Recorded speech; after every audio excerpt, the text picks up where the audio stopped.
यत्संकल्पा तपति तपनो वाति वातः समिन्दे वह्निर्धत्ते धरणिरुदधि लंगते नैव वेलाम् सोऽयं श्रीमान् निखिल जगताम् अन्तरात्मवतीर्णो धर्मं रक्षन् दिशतु कुशलम् स्वामिनारायणो नः।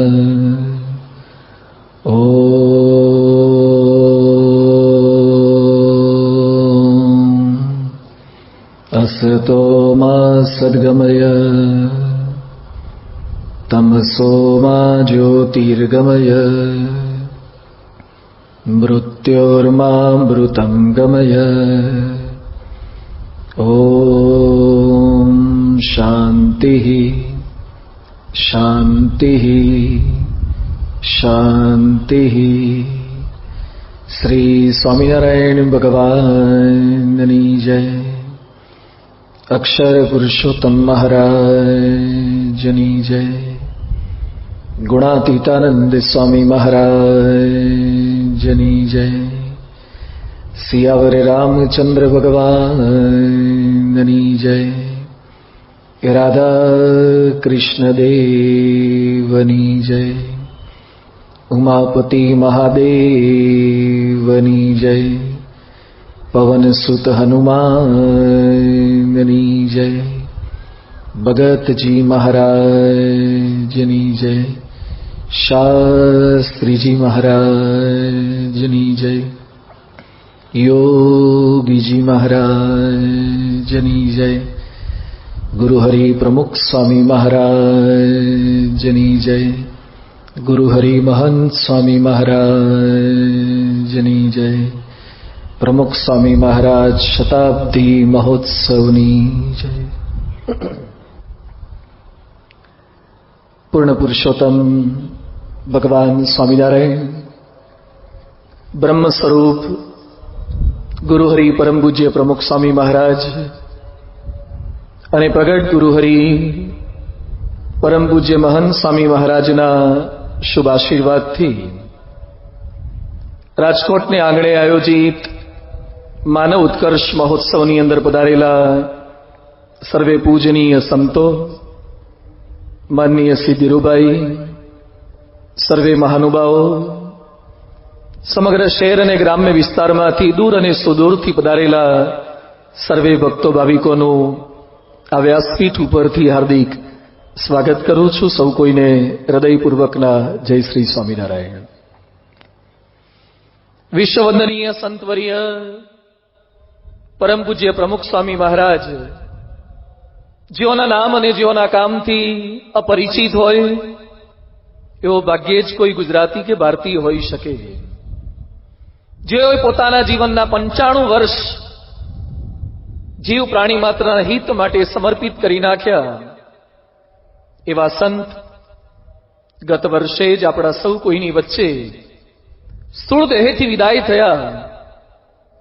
પરંતુ આવા સંતના જીવનમાંથી, તેઓના સદગુણોમાંથી પ્રેરણા પ્રાપ્ત કરી શકીએ, તેઓના કાર્યોને એક ઉચિત અંજલિ આપી શકીએ, એના માટે પરમ પૂજ્ય પ્રમુખ સ્વામી મહારાજ શતાબ્દી મહોત્સવની ઉજવણી દેશ અને વિદેશની અંદર થઈ રહી છે.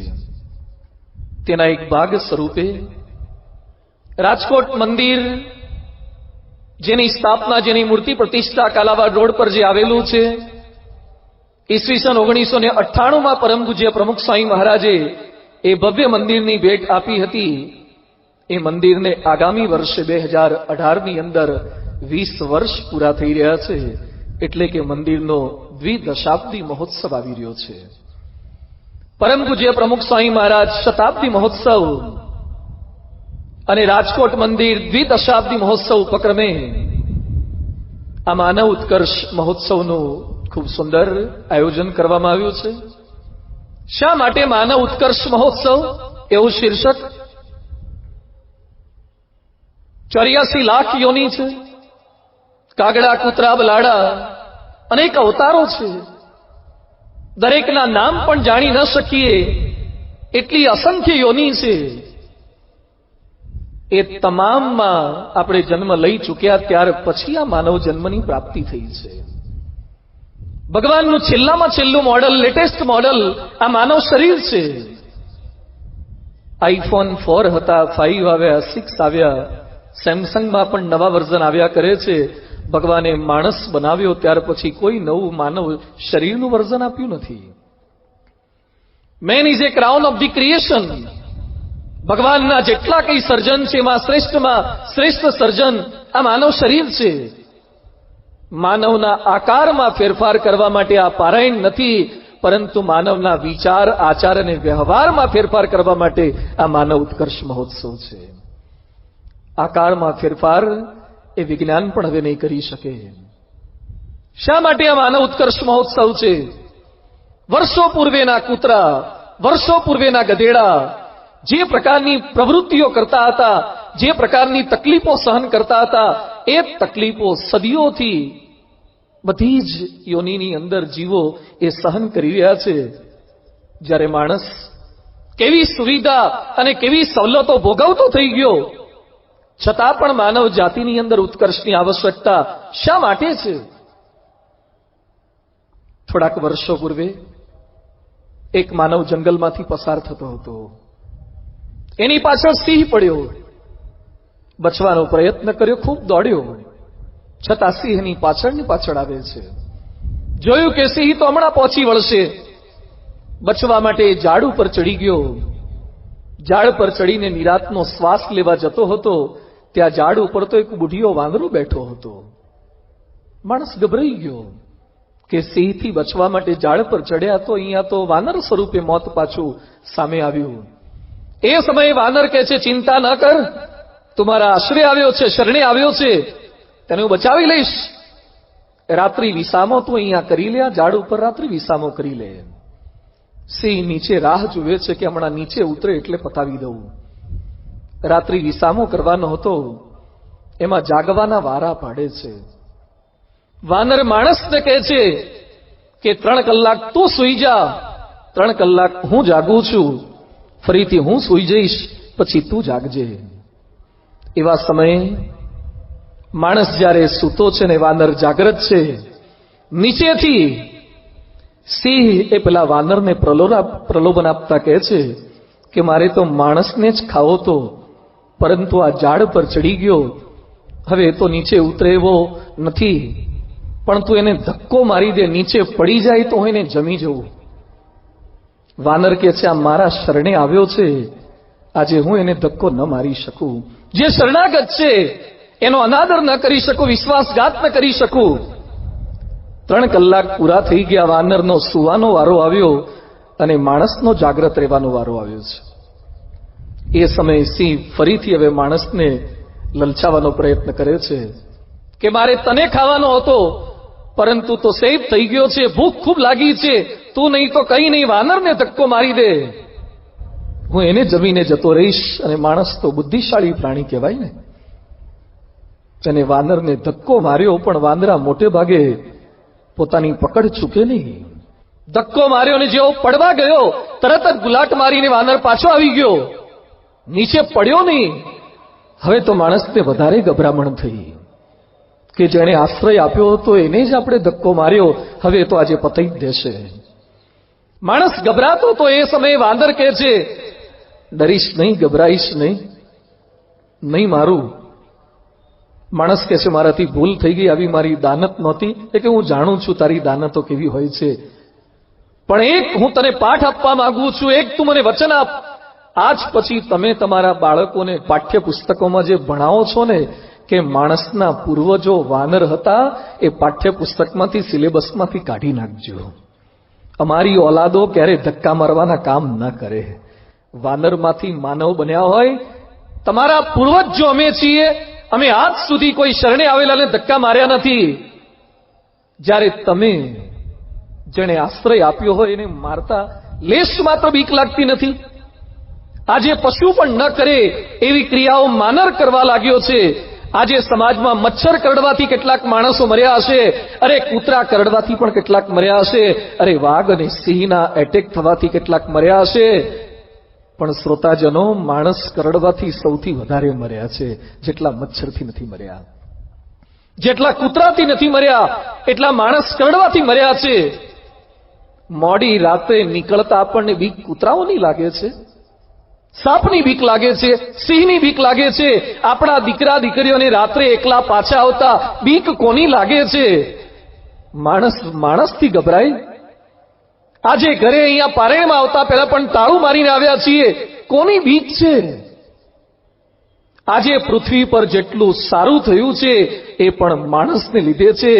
શાંતિ પણ માણસને લીધે અને અશાંતિ પણ માણસને લીધે છે. પ્રશ્નો, કેટલા પ્રશ્નો. એ પ્રદૂષણનો પ્રશ્ન હોય, આતંકવાદ હોય, નક્સલવાદ હોય, વ્યસન હોય, ચોરી હોય, હત્યા હોય કે બળાત્કાર હોય, બધું જ માનવને લીધે છે. માનવ છે પણ માનવતા ખૂટે છે. એના માટે આ માનવ ઉત્કર્ષ મહોત્સવ છે. આ કથા કોઈ રામાયણ પર નથી, આ કથા કોઈ મહાભારત ગીતાના શ્લોકો પર નથી, કે રામાયણની ચોપાઈઓ પર નથી, કે ભગવાન સ્વામિનારાયણના વતનાઓત શિક્ષાપત્રી એના વચનો કે શ્લોકો પર પણ નથી. વિશ્વના અનેક ગ્રંથો સંતો વાંચે છે. એ ગ્રંથોમાં જે સાર છે, એમાં જે માનવતાની વાતો છે, એ વાતોને આપ સમક્ષ રજૂ કરવા માટે સર્વ ગ્રંથોના સાર રૂપી આ પારાયણ છે. જે પાણી શરીરનો મેલ સાફ ન કરી શકે એ પાણી શું કામનું? જે ખાણી પેટની ભૂખ ન વટાડી શકે એ ખાણી શું કામની? એમ જે વાણી મંચ ઉપરથી આપણી સમસ્યાઓના સમાધાન ના આપી શકે એ વાણી શું કામની? 7 દિવસ દરમિયાન કોઈ વાણીનો વ્યાયામ નથી. કોઈ ભેગા થયેલાને સમયનો વ્યય કરવા માટે, એકત્રિત કરવા માટે નથી આવ્યા. મોટે ભાગે કથા સાંભળવા માટે કોણ જાય? કેટલાક લોકોને મેં આમંત્રણ આપીએ ત્યારે બોલતા હોય છે કે I will see, if I will be free then I will come. જો હું ફ્રી હોઈશ તો આવીશ. કથામાં કોણ જાય?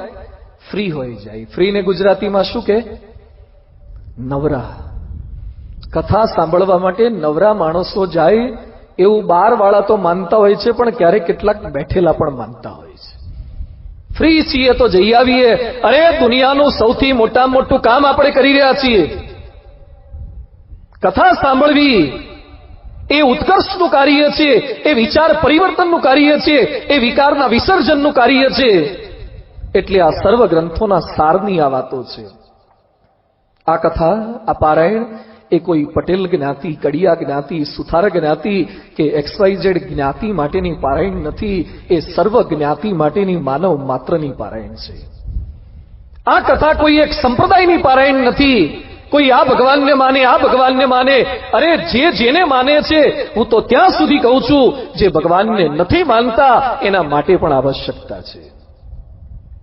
જેને પોતાના જીવનની અંદર સુખ શાંતિની આવશ્યકતા છે, એ સૌ કોઈ માટે આ પારાયણ છે. આ કથા, આ પારાયણ કોઈ એક વિષય પર નથી. 7 દિવસના અલગ અલગ વિષય છે. જેમ એન્જિનિયર થવા માટે એને ફિઝિક્સની આવશ્યકતા છે, કેમેસ્ટ્રી જરૂરી છે, એને મેથ્સની આવશ્યકતા છે. અરે એન્જિનિયરિંગની અંદર ફિઝિક્સ જરૂરી છે, મેથ્સ જરૂરી છે, લેંગ્વેજ તરીકે ઇંગ્લિશ પણ જરૂરી છે, એની પણ આવશ્યકતા છે. ડોક્ટર થવા માટે 5-7 વિષયોની આવશ્યકતા હોય તો માનવનો સર્વાંગ ઉત્કર્ષ થઈ શકે એવા 7 વિષયો પર 7 દિવસના વ્યાખ્યાનો આપણે માંડવાના છીએ. વિવિધ માધ્યમો દ્વારા.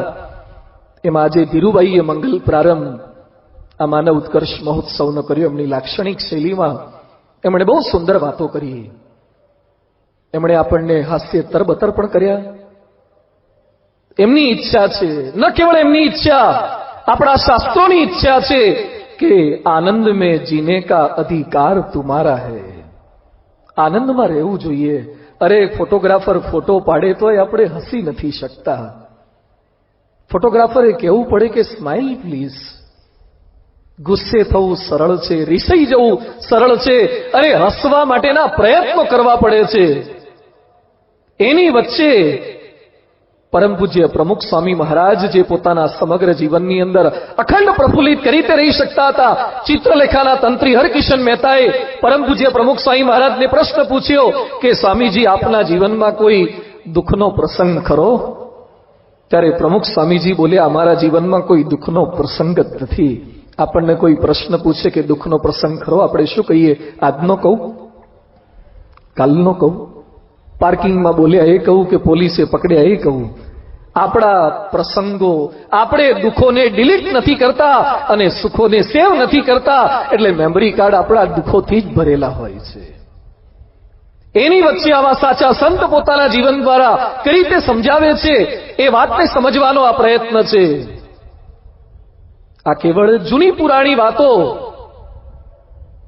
અમે જે જાણીએ છીએ આપ સમક્ષ રજૂ કરી દઈએ એના માટેની આ કસરતો નથી. સમાજને સારું સ્વાસ્થ્ય આપવું એ ડોક્ટરની ફરજ છે. સમાજને સારું શિક્ષણ આપવું એ શિક્ષકની ફરજ છે. સમાજને સારી સુરક્ષા આપવી એ પોલીસની નૈતિક ફરજ છે. સમાજને સારી સગવડો, રોડ રસ્તા આપવા એ સરકારની ફરજ છે. એમ સમાજને સારી સમજણને સંસ્કારો આપવા એ અમારી સાધુઓની ફરજ છે. સમાજ સુરક્ષિત જરૂરી છે, સમાજ સ્વસ્થ જરૂરી છે, સમાજ સલામત જરૂરી છે, પણ એના કરતા વધારે સમાજ સમજવું જરૂરી છે. સમાજનો પ્રત્યેક માણસ સમજણ વાળો હોય, એ આચાર વાળો હોય, એ કઈ રીતે થઈ શકે એના માટેનો આ મહોત્સવ છે. આજનો વિષય છે હું ને મારા પ્રશ્નો. કલાપીએ બહુ સુંદર વાત કરી છે, જ્યાં જ્યાં નજર મારી ઠરે યાદી ભરી ત્યાં આપની. કલાપીની કવિતાને જરા બીજા શબ્દોમાં રજૂ કરવી હોય તો કહી શકાય કે જ્યાં જ્યાં આંખ મારી પડે ત્યાં પ્રશ્નો દેખાય છે. છાપું વાંચીએ શું હોય છે? પ્રશ્નો. જ્યાં જ્યાં કાન પહોંચે ત્યાં પ્રશ્નો, જ્યાં જ્યાં મળીએ ત્યાં પ્રશ્નો. પણ આજે મારે આતંકવાદ, નક્સલવાદ, ISIS ના પ્રશ્નો છે, પણ એની વાતો આપને નથી કરવી. અમેરિકા અને નોર્થ કોરિયા વચ્ચે પ્રશ્નો ચાલે છે, ભારત અને ચાઇના અને પાકિસ્તાન વચ્ચે પ્રશ્નો ચાલે છે, પણ એની વાતો મારે નથી કરવી. સરકાર પ્રયત્ન કરે છે કે સ્કૂલોમાં ફી વધારો ન થવો જોઈએ, આટલી ફીની અંદર ભણાવવા જોઈએ. નવી જૂની નોટોનો પ્રશ્ન છે, ક્યાંક GST અમલમાં આવવાનું છે એનો પ્રશ્ન છે, એની વાતો પણ મારે નથી કરવી. સુબ્રતો રોય જેલમાંથી બહાર આવવાના પ્રયત્ન કરે છે કે વિજય માલ્યા બચવા માટેના પ્રયત્ન કરે છે કે કપિલ શર્માને સુનિલ ગ્રોવર સાથે પ્રશ્ન થયો છે, એ પ્રશ્નોની મારે વાતો નથી કરવી. મચ્છરથી, કૂતરાથી, બેક્ટેરિયાથી, વાયરસથી સમાજની અંદર કેટલા પ્રશ્નો થાય છે એ હું જાણું છું, છતાં મારે બેક્ટેરિયા કે વાયરસની વાતો પણ નથી કરવી. તમારી આજુબાજુ રહેનારા કેટલાક લોકો એ વ્યસની છે, દુરાચારી છે, એના ઘરે દીકરા દીકરીના પ્રશ્નો છે, પણ તમે જેને ઓળખો છો એના પ્રશ્નોની પણ વાતો મારે નથી કરવી. આજે મારે કથા કરવી છે મારા પ્રશ્નોની. આજે કથા કરવી છે હું ને મારા પ્રશ્નો. આ કેવળ મારા મુખમાંથી બોલાયેલું વાક્ય નથી, અહીંયા બેઠેલો દરેક વ્યક્તિ બોલે કે મારા પ્રશ્નો. અને સ્થળ પણ કેવું સુંદર સિલેક્ટ થયું છે, રેસકોર્સનું મેદાન, કે જેની પાળીઓ પ્રશ્નોની વાતો રજૂ કરવા માટે જ બનેલી છે. આ એ રેસકોર્સનું મેદાન છે કે લોકો સાંજ પડે, પતિ પત્ની કે દાદા દાદી દિવસ દરમિયાન જે સહન ન કરી શકતા હોય એ બીજા પાસે આવીને શેર કરી ન શકતા હોય, પોતાના નજીકના લોકો આગળ શેર કરે છે. 2014માં અમે લંડન હતા, એમાં ઈસ્ટ લંડન જતા હતા. ત્યાં રોડ ઉપર જયેન્દ્રભાઈ અમને ગાડીમાં લઈ જતા હતા. રોડ ઉપર ઉભો ઉભો એક ધોળિયો અંગ્રેજીમાં ગાળો ભાંડે, જોર જોરથી બૂમો પાડે. એટલે મેં ચાલકને પૂછ્યું કે આ શું કરે છે? મને કે સ્વામી, અમારા ત્યાં વિદેશની અંદર કેટલાક લોકો મોટી ઉંમરે એની પત્ની છૂટી રહેતી હોય, એના દીકરા તો જુદા થઈ ગયા હોય, હવે એની વરાળો ઠાલવી ક્યાં? એટલે કોઈક મળી જાય તો એને વાત કરે, કોઈ ન મળે તો રોડ પર ઉભા ઉભા પસાર થનારાને પોતાની તકલીફો જણાવે છે, પોતાના પ્રશ્નો જણાવે છે. પરદેશમાં તમારા પ્રશ્નો સાંભળનારું કોઈ નથી. એની વચ્ચે ધન ભાગ્ય છે કે ભારતમાં ઓટલા તો થોડાક એવા બન્યા છે કે આપણા પ્રશ્નો કોક સાંભળી શકે. ક્યાંક પાળીઓ એવી બની છે, ક્યાંક આપણા મિત્રો એવા મળે છે કે જેને પ્રશ્નોની રજૂઆત કરી શકીએ છીએ. આ જ પાળીઓ પર બેઠા બેઠા, આઈસ્ક્રીમ ખાતા ખાતા એકબીજાને પ્રશ્નોની રજૂઆત કરીએ અને થોડીક ઠંડકની અનુભૂતિ થાય છે. પરંતુ પ્રશ્ન શું શમી જાય છે? મારા પ્રશ્નો શમ્યા? મારા પ્રશ્નો એટલે બાળક, યુવાન, વડીલ અને વૃદ્ધના પ્રશ્નો. મારા પ્રશ્નો એટલે સ્ત્રીના પ્રશ્નો, પુરુષના પ્રશ્નો, બ્રાહ્મણ, ક્ષત્રિય, વૈશ્ય અને શુદ્રના પ્રશ્નો, સમાજની પ્રત્યેક જ્ઞાતિના પ્રશ્નો. દરેકને પ્રશ્ન છે. એકવાર એક ભાઈ પોલીસ પાસે ગયા. પોલીસને કે સાહેબ હું બહુ દુઃખી છું. એ કે હા દુઃખી હોય કેટલાક. ના કે હું તો અતિશય દુઃખી છું, મારી પત્ની બહુ ભારે છે, બહુ અપશબ્દો બોલે છે. સાહેબ કે બોલે? અરે મારે પણ છે. આખી પૃથ્વીમાં સૌથી વધારે દુઃખીમાં દુઃખી હું છું. પોલીસ કે બારોબાર એવું સ્ટેટમેન્ટ ના આપો, સૌથી વધારે દુઃખી તો અમે છીએ. અરે સાહેબ તમે દુઃખી કેમ? એ કે અમે દુઃખી છીએ પણ ફરિયાદ કરવા જવી ક્યાં? લોકો અમારી પાસે ફરિયાદ કરે. અરે જજને પણ પ્રશ્ન હોય છે ને વકીલને પણ પ્રશ્ન હોય છે, ડોક્ટર પણ માંદા હોય છે અને કેટલાક શિક્ષણ પણ અભણ હોય છે, કહેતા એને કેટલાક વિષયનું અજ્ઞાન હોય છે. પ્રશ્ન દરેકને છે, પણ કેટલાક પ્રશ્ન દેખાય જેમ ફોન એક જ હોય પણ એને મૂકવાની સિસ્ટમ જુદી જુદી હોય છે. કેટલાકનો ફોન લાઉડ ઉપર હોય, કેટલાકનો વાઇબ્રેટ પર હોય, કેટલાકનો સાયલેન્ટ હોય, કેટલાકનો કવરેજ એરિયાની બહાર હોય અને કેટલાકનો સ્વિચ ઓફ હોય. પ્રશ્ન દરેકને આવે, પણ જેના લાઉડ પર મૂકેલા હોય એના પ્રશ્નો આજુબાજુવાળાને ખબર પડે. જેના વાઇબ્રેટ હોય એ થોડાક પોતે હલે એટલે નજીકમાં બેઠા હોય એને ખબર પડે. જેના સાયલેન્ટ હોય એને પોતાને ખબર પડે કે મારે પ્રશ્ન છે, બીજા કોઈને ખબર પણ ન પડે. જે કવરેજ એરિયાની બહાર છે એ તો મેન્ટલ હોસ્પિટલમાં એડમિટ કર્યા છે, એને ખબર નથી પ્રશ્ન શું છે. જે સ્વિચ ઓફ કરીને બેઠા છે, કહેતા જેને ભગવાનની અંદર ચિત્ત ચોંટી ગયું છે, આ લૌકિક પ્રશ્ન માત્ર એને અસર નથી કરી શકતા. પ્રશ્ન દરેકને છે, એના સમાધાન કરી તે પ્રાપ્ત કરી શકીએ, એની વાતોનો વિચાર વિમર્શ આપણે કંઈક કરી શકીએ. એના માટે આ કથા છે, એના માટે આ માનવ ઉત્કર્ષ મહોત્સવ છે. આજની આ પારાયણની અંદર એ સમજવાનો પ્રયાસ આપણે કરવાના છીએ. માનવ જીવનમાં કયા કયા પ્રકારના પ્રશ્નો આવે છે. પહેલા તો આપણી સમસ્યાને ઓળખવી પડે કે સમસ્યા શેને લીધે છે. એકવાર એક ભાઈ મારી પાસે આવે, મને કે સ્વામી મારો દીકરો બહુ રડતો હતો. શું તકલીફ થઈ? એ કે સાવ નાનો બાળક, 1-1.5 વર્ષનો, બહુ સમજાવ્યો, છાનો રાખવાનો પ્રયત્ન કર્યો, ઘૂઘરા રમકડા આપ્યા છતાં છાનો રે. એની મમ્મીએ ફીડિંગ કરવાનો, સ્તનપાન કરવાનો પ્રયત્ન કર્યો તોય શાંત ન રહે. ડોક્ટર પાસે લઈ ગયા, પીડિયાટ્રિશિયન પાસે. ડોક્ટરને કીધું સાહેબ ઘણા સમયથી રડ કરે છે, થયું છે શું, કંઈક તપાસ તો કરો. ડોક્ટર તો હોશિયાર હોય આ ફિલ્ડના. ડોક્ટરે નાનકડા બાળકના પગ ઉપર પહેરાયેલી લેંગાની બાઈ થોડીક ઊંચી કરી તો એક રબર બેન્ડની 2-3 આંટીઓ ત્યાં ફિટ થઈ ગઈ હતી. કોઈક જેઠાલાલના ટપુડા જેવો હશે, તે રમાડતા રમાડતા 2-3 રબરની એવી રીંગો ફિટ કરી ગયો અને પછી લેંગાની બાઈ હેઠી ઉતારી ગયો.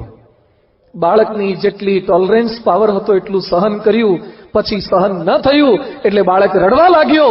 જેવું રબર બેન્ડ દૂર કર્યું અને બાળક શાંત થઈ ગયો. કોઈ ટેબ્લેટ નથી આપી, કોઈ ઇન્જેક્શન નથી આપ્યું, કોઈ બોટલ નથી ચડાવ્યું, ખાલી રબર બેન્ડ કાઢ્યું ને બાળકનું રુદન બંધ થઈ ગયું. આજે આ પારાયણમાં પ્રયત્ન એમ કરવો છે કે આપણને રબર બેન્ડ ભરાવનારા કોણ કોણ છે ને ઓળખવા છે. આપણને કોણ કોણ રબર બેન્ડ ભરાઈ જાય છે, કેટલાક જાતે જ ભરાવે છે અને પછી પાછા દુઃખી થાય છે. ઘણા લોકો અમને કહે છે કે સ્વામી ખરેખર તમે સુખી થઈ ગયા, આ બાજુ નહોતું આવા જેવું, ખરેખર આમાં કાંઈ માલ નહીં, આ માર્ગ જ ખોટો છે. એ જાતે અનુભૂતિ કરે છે. આજે સૌ પ્રથમ સમજવું એ છે કે માણસના જીવનની અંદર પ્રશ્નો કયા કયા આવે છે, કે આ શારીરિક પ્રશ્નો છે. હમણાં 2 દિવસ પહેલા જ એક ભાઈ મને મળવા માટે આવ્યા, બહુ જ મોટા બિઝનેસમેન છે. એના સગ્ગા સાળા જૂનાગઢથી એના ગામ પાછા જતા હતા, બાઇક પર હતા, 30 વર્ષની ઉંમર છે અને બાઇક એક સ્લીપ થયું, કમરના મણકા ખલાસ થઈ ગયા, નીચે બધું જ પેરેલાઇઝ થઈ ગયું છે. તમે કલ્પના નહીં કરી શકો એવા શારીરિક પ્રશ્નો આવશે. એ યુવરાજસિંહને પણ કેન્સર ડિટેક્ટ થઈ શકે અને આપણી કલ્પના ના હોય ત્યાં કેન્સર થાય, બ્રેસ્ટ કેન્સર થાય. આપણા જ એક ભક્ત અજમેરા પરિવાર અને પૂના જતા હતા, મર્સિડીઝ ગાડી છે એના ઘરે, રોડ ઉપર સાઈડમાં પાર્ક કરી અને કંઈક પાણી કરતા પાણી પીતા હશે, ત્યાં પાછળથી કોઈ ટ્રકે ઠોકર મારી, એક્સિડન્ટ થઈ ગયો. એ છોકરાના ગાલ ઉપર એટલા કાચ વાગ્યા, સ્ક્રેચ પડી ગયા છે. એટલો રૂડો રૂપાળો દીકરો હોય પણ ગાલ ઉપર આ ગા લાગી જાય છે. અરે ખીલ ધાધરને તો કોણ પૂછે છે? શું લોકોને શારીરિક પ્રશ્નો છે? અમે બોમ્બે એક બાઈના ઘરે ગયા.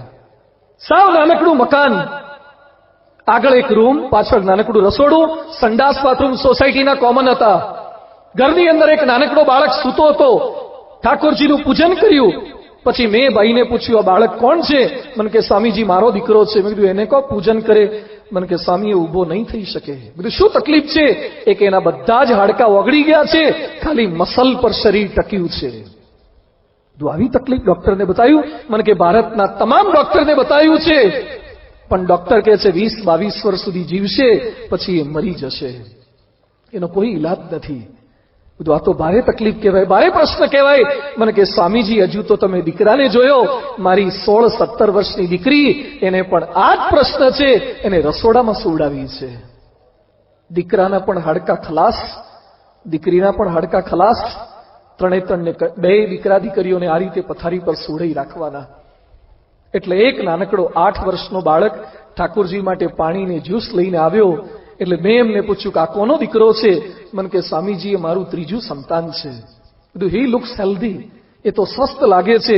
મને કે સ્વામી ડોક્ટર કહે છે કે 12-14 વર્ષ સુધી આ રોગના ચિહ્ન ન દેખાય, 99.99% આ છોકરાને પણ આ જ રોગ થઈ શકશે. ઘરમાં 3 સંતાન હોય અને 3 સંતાનને આવો રોગ, આવી બીમારી, આવું દર્દ હોય, આવો પ્રશ્ન હોય, એવા સમયે ધન્યો ગૃહસ્થાશ્રમ લાગે કઈ રીતે? ક્યાંક શારીરિક પ્રશ્નો છે તો ક્યાંક આર્થિક પ્રશ્નો છે. નવી જૂની નોટોના પ્રશ્નો છે, સંતાનોને ભણાવવા છે પણ ફીનો પ્રશ્ન છે. આ જ રાજકોટમાં કેટલાય લોકો એવા છે જેને પોતાના મકાન નથી.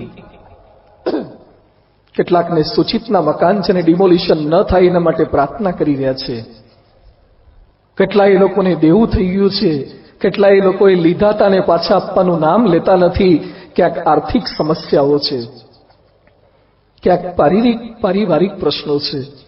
હમણાં રાજકોટના જ ગાંધીગ્રામ વિસ્તારમાંથી એક દાદા કાલાવાડ રોડ પર મંદિરે અમને સંતોને મળવા માટે આવ્યા. મારી પાસે બેઠાને રડ્યા. મને કે સ્વામીજી એક વિનંતી આપને કરવી છે, દર 2 મહિને મને એકવાર મંદિરમાં જમાડશો? બધું જમાડીશ, પણ મને પ્રશ્ન એ થાય છે કે દર 2 મહિને એકવાર મંદિરમાં જમવાનું આપ કેમ કહો છો? મને કે સ્વામી મારે 2 દીકરા છે અને એ લોકોએ ખવડાવવાના વારા પાડ્યા. એમાં નક્કી કર્યું છે કે 15 દિવસ આ ખવડાવે અને 15 દિવસ આ ખવડાવે. એમાં 30 દિવસનો મહિનો હોય ત્યારે તકલીફ નથી પડતી, પણ 31નો મહિનો આવે ત્યારે બેમાંથી એકય નથી ખવડાવતા. એટલે 31મા દિવસે મને મંદિરમાં ખવડાવો. ક્યાંક પારિવારિક પ્રશ્નો છે, ક્યાંક પતિ પત્ની વચ્ચે પ્રશ્નો છે, ક્યાંક સંતાનોના પ્રશ્નો છે, ક્યાંક માનસિક સમસ્યાઓ છે. મનના પણ પ્રશ્નો લોકોને સતાવી રહ્યા છે. એ બધાની વચ્ચે આપણે આપણા પ્રશ્નોને ઓળખી શકીએ. હમણાં બીએડનો જ એક વિદ્યાર્થી આવે, બીએડની પરીક્ષા ચાલતી હતી. મને કે ટેન્શન છે, પાસ થવાશે કે નહીં થવાય એનું સ્ટ્રેસ રહ્યા કરે છે. આત્મહત્યાના વિચાર આવે છે. અત્યારે વિશ્વનો સૌથી મોટામાં મોટો કોઈ રોગ હોય તો એ ડાયાબિટીસ, કેન્સર, એઇડ્સ નહીં, પણ ડિપ્રેશન, ફ્રસ્ટ્રેશન, સ્ટ્રેસ એ બની ચૂક્યો છે. ક્યાંક આધ્યાત્મિક પ્રશ્નો છે. માળા કરીએ છીએ, ધ્યાન કરીએ છીએ, પણ મન લાગતું નથી. અરે નાળિયેર વધેરિયા, શુક્રવાર કર્યા, ધજાઓ ચડાવી, સોમવાર કર્યા, શનિવાર કર્યા, પણ ભગવાન અમારી સામે કેમ જોતા નથી? આ એક પ્રકારનો આધ્યાત્મિક પ્રશ્ન છે. પણ યાદ રાખીએ, દુનિયામાં જે પણ તાળાનું નિર્માણ થાય ને એની સાથે જ એની ચાવીની રચના પણ બની જાય છે. જ્યારે જ્યારે તાળું બને, તાળાનો જે મેન્યુફેક્ચરર છે એ જ ચાવીનું મેન્યુફેક્ચરિંગ કરી નાખે છે. ક્યાંક તકલીફ એ થાય કે ખોવાઈ જાય તો બીજી બનાવવી પડે. જે શિક્ષક કે જે સુપરવાઇઝર ક્લાસની અંદર પ્રશ્નપત્ર આપે એ જ ઉત્તરવાહી પણ આપે. જે પ્રશ્ન ડિઝાઇન કરે ને એ પેરેલલ એના મનની અંદર જવાબ પણ ડિઝાઇન થઈ જ ગયેલા હોય. એમ જેણે પ્રશ્નનું સર્જન કર્યું છે એને ખ્યાલ છે કે આ તમામ પ્રશ્નોના સમાધાન પણ થઈ શકે છે. પ્રશ્નો છે એના સમાધાન શું? આપણા પ્રશ્નોની બીજાને વાતો કરવી એ સમાધાન? આપણા પ્રશ્નોની ફરિયાદો કરવી એ સમાધાન? આપણા પ્રશ્નોની ટીકા કરવી એ સમાધાન? કેટલાક લોકોને જ્યારે મળો ત્યારે કમ્પ્લેઇન બોક્સ જેવા જ હોય છે અને દરેકની ફરિયાદ હોય છે. વ્યસન કરવું એ ફરિયાદ, એ પ્રશ્નનું સમાધાન છે? ગમ ભૂલાને કે લીએ નશા ચાહીએ. કેટલાક લોકો ફાકી ખાય, દારૂ પીવે. શાના માટે? પ્રશ્ન બહુ છે એટલે દારૂ પીએ, ગુટકા ખાઈએ, ફાકી ખાઈએ તો પ્રશ્નોના સમાધાન મળી જાય. અરે કોઈ વ્યસન ક્યારે માનવીના પ્રશ્નોનું શાશ્વત સમાધાન નથી આપી શકતું. કેટલાક લોકો એમ વિચારે છે કે મરી જઈએ તો પ્રશ્નોનું સમાધાન મળી જાય, મરવા માટેના પ્રયત્નો કરે છે. અરે મરવાના તો પુસ્તકો બહાર પડે છે. અમે મહેસાણા ગયા હતા, એક ભાઈએ મને પુસ્તક આપ્યું હતું, આર્ટિકલ આપ્યો હતો, મરવાની કળા. કેટલાક લોકોને જીવતા પણ નથી ફાવતું અને મરતા પણ નથી ફાવતું. ટ્રેનના પાટા પર જઈને હોઈ જાય પણ ટાઈમ જોયા વગર ગયા હોય એટલે કંટાળીને પાછા ઘેર જઈને હોઈ જાય. બિલ્ડિંગ પરથી હેઠા પડે એમાં નીચેવાળો મરી જાય પોતે બચી જાય. મરતા નથી ફાવતું.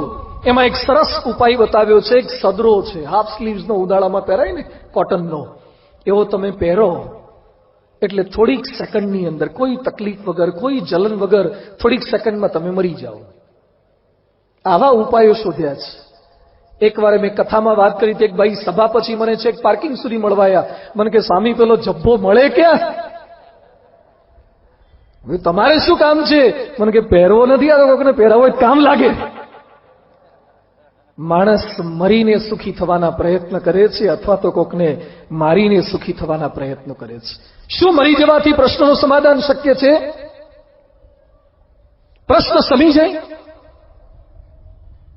એકવાર 12મા ધોરણના પરિણામ વખતે એક વિદ્યાર્થી અમદાવાદની અંદર કાંકરિયા તળાવ પાસે પહોંચ્યો.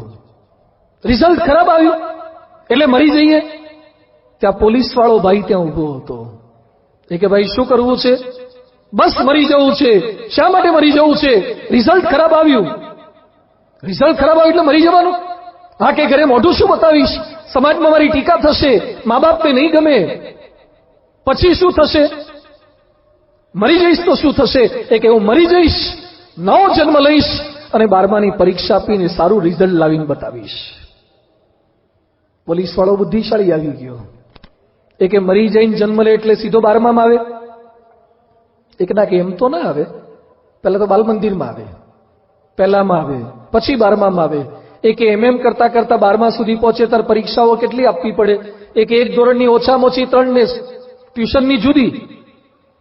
એક ધોરણની 3, 12 તરી 36 પરીક્ષા આપે ત્યારે તું પાછો 12માં આવે અને ત્યાં સેમિસ્ટર સિસ્ટમ પાછી બંધ થઈ ગઈ હોય અને તું પાછો ટકા લાવવાની વાતો કરે છે.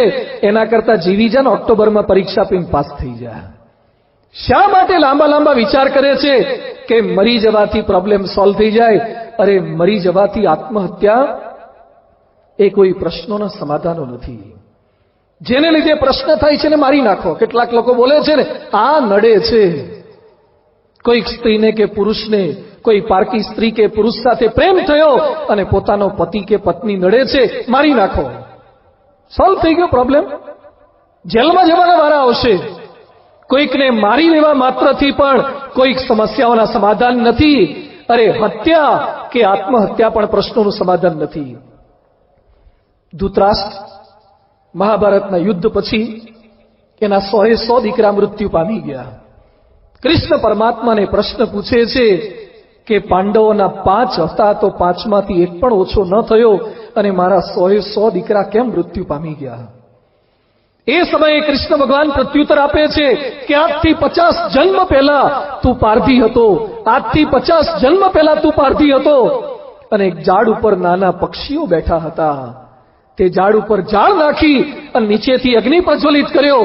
મોટા પક્ષી ઉડી ગયા પણ બખોલમાં અને માળામાં છુપાયેલા સંતાયેલા નાનકડા બચ્ચા એ અગ્નિની જ્વાળાઓની અંદર સળગી ગયા. આજથી 50 જન્મ પહેલા તે પક્ષીઓને માર્યા એની સંખ્યા 100 હતી. એ પાપે કરીને આજે 50 જન્મ પછી તારા 100 દીકરાઓ મૃત્યુ પામ્યા છે. ભગવાનના દરબારમાં દેર છે પણ અંધેર નથી જે લોકો બોલે છે, 50 જન્મ પછી પણ જેની હત્યા કરી છે, જેને દુઃખ આપ્યું છે, એની ફળશ્રુતિ એ ભોગવવાનો વારો આવે છે. પ્રશ્ન છે તો એના સમાધાન એ કોઈ વ્યસન એ સમાધાન નથી, ટીકા કરવી, ફરિયાદો કરવી એ સમાધાન નથી. પ્રશ્નોના ઉપર છલ્લા ઉપાયો કેવા લોકો કરી રહ્યા છે. વ્યસન લોકો ખૂબ કરે છે. કેન્સર થાય, બાઈઓ વિધવા બને, બાળકો નાથ બને, ગુટકા ખાતા ઓછા થાય એના માટે સરકાર શું કરે છે? ગુટકાની પડીકા પર વીંછી દોરે છે. હવે આ લોકો જે ખાવા ટેવાયેલા હોય એને દોરેલા વીંછી નડે? વીંછી જોયા પછી કેટલા લોકોએ ગુટકા બંધ કરી દીધા?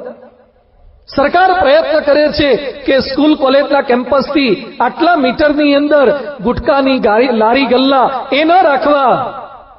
અરે cigarette smoking is ઇન્જરિયસ to health આટલું લખવાથી સિગારેટ કોઈ છોડતા નથી. આ કોઈ શાશ્વત ઉપાય નથી. પણ માણસને ખાવાનું મન ન થાય એના માટે શું કરી શકીએ?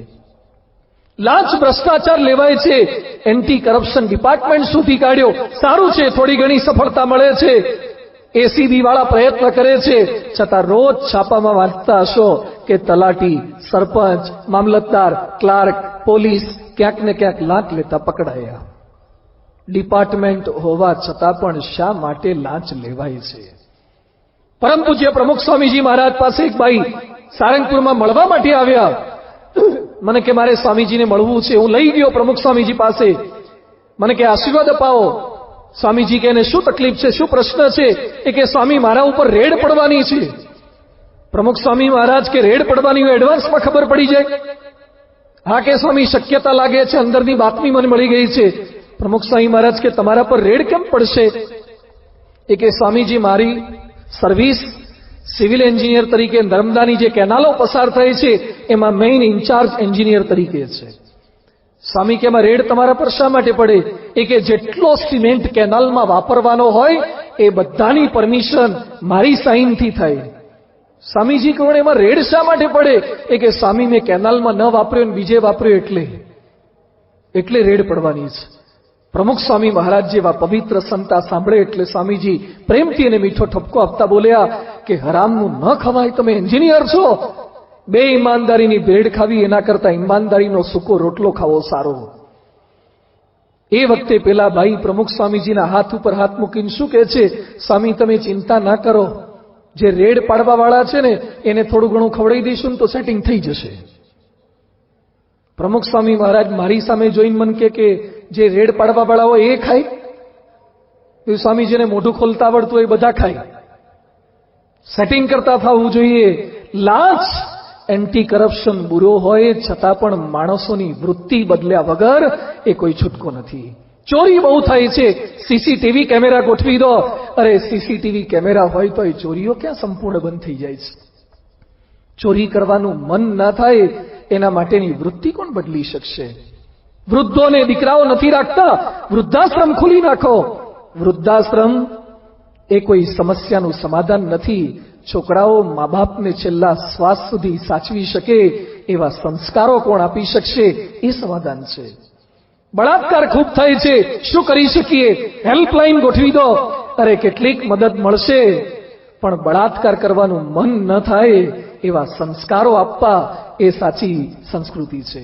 3 પ્રકારના માણસો છે. એક વિકૃત, બીજા પ્રકૃત અને ત્રીજા સંસ્કૃત. જે વિકૃત છે વિકૃતિ મુજબનું આચરણ કરે છે, જે પ્રકૃત છે એ પ્રકૃતિ મુજબનું આચરણ કરે છે, અને જે સંસ્કૃત છે તે સંસ્કૃતિ મુજબનું આચરણ કરે છે. રોડ પર કોઈકનો મોબાઈલ પડેલો દેખાય અથવા કોઈકનું પાકીટ દેખાય, એમને બિનવારસ હાલતમાં પડ્યું હોય અને લેવાનું મન થાય તો બહુ ગભરાતા નહીં. એ માણસ માત્રની પ્રકૃતિ છે કે સામેથી તૈયાર વસ્તુ મળે તો લેવાનું મન થાય, પણ કોઈકના ખિસ્સામાંથી લઈ લેવાની પ્રવૃત્તિ થાય તો એ વિકૃતિ છે. અને કોઈકનું મળેલું, કોઈકનું પડેલું મળે અને માલિકને પાછું અપાય એ સંસ્કૃતિ છે. એ આપણી હિન્દુ સંસ્કૃતિ ને ભારતીય સંસ્કૃતિ છે. જે કંઈ આપણે રોડ પરથી નીકળતા હોઈએ અને લારી ગલ્લા જોઈએ, ખાવાનું મન થાય, બહુ ગભરાતા નહીં. એ પ્રકૃતિ છે, પણ માંસ શાકાહારી ખોરાક છોડીને કોઈકના હાડકાને, કોઈકની ચામડીઓને, કોઈકના મસલ્સને પેટમાં નખાય એ વિકૃતિ છે. પણ ઘરે પોતાની માતા કે પત્નીએ કે દીકરીએ બનાવેલું શાકાહારી સ્વાદિષ્ટ પવિત્ર ભોજન ભગવાનને ધરાવી અને મોઢામાં કોળીઓ મુકાય એ સંસ્કૃતિ છે, આપણી સંસ્કૃતિ છે. કોઈક સ્વરૂપવાન સ્ત્રીને જોયા પછી ગમે તેવા પુરુષનું મન ક્યારેક ચલાયમાન થઈ શકે કે સ્વરૂપવાન પુરુષને જોયા પછી સ્ત્રીનું મન ચલાયમાન થઈ શકે. બહુ ગભરાઈ ન જતા, એ પ્રકૃતિ છે. પણ પોતાની સ્ત્રી સિવાય પારકી બેન દીકરી પ્રત્યે કુદ્રષ્ટિ કરવી કે બળાત્કાર કરવા, અનાચાર કરવા એ વિકૃતિ છે. પણ પોતાની પત્ની સિવાય પારકી સ્ત્રી માત્રને મા બહેન દીકરી સમજવી એ આપણી સંસ્કૃતિ છે, આપણી સંસ્કૃતિ છે. આ કથાનો આશય વિકૃતિમાંથી પ્રકૃતિ તરફ અને પ્રકૃતિમાંથી સંસ્કૃતિ તરફ જવાનો છે. અંદરથી ફેરફાર થાય તો બાહ્ય ફેરફાર એની જાતે થઈ જશે. ફિલ્મોમાં ખરાબ આવે છે એટલે સેન્સર બોર્ડ મૂકો. સેન્સર બોર્ડ હોવા છતાં પણ ફિલ્મોમાં નહીં જઈ શકાય, ન જોઈ શકાય એવા દ્રશ્યો આવે છે ને. અરે તમે ફિલ્મોમાં સેન્સર બોર્ડ મૂકશો, પણ મોબાઈલની અંદર તમારા દીકરા દીકરી રાત્રે રજાઈ ઓઢીને જે જુએ છે એની અંદર કયું સેન્સર બોર્ડ કામે લગાડવાના છો? ઇન્ટરનેટની અંદર કયું સેન્સર બોર્ડ કામે લગાડવાના છો? પણ જોઈ લો લક્ષ્મણના સંસ્કાર, જે 14 વર્ષ પોતાના ભાઈ અને ભાભીની સાથે છે, પણ પોતાની ભાભી સીતાના પગથી ઉપર નજર કરીને જોયું નથી. આ કયા પ્રકારના સંસ્કાર છે? આ કયા પ્રકારની વાતો છે?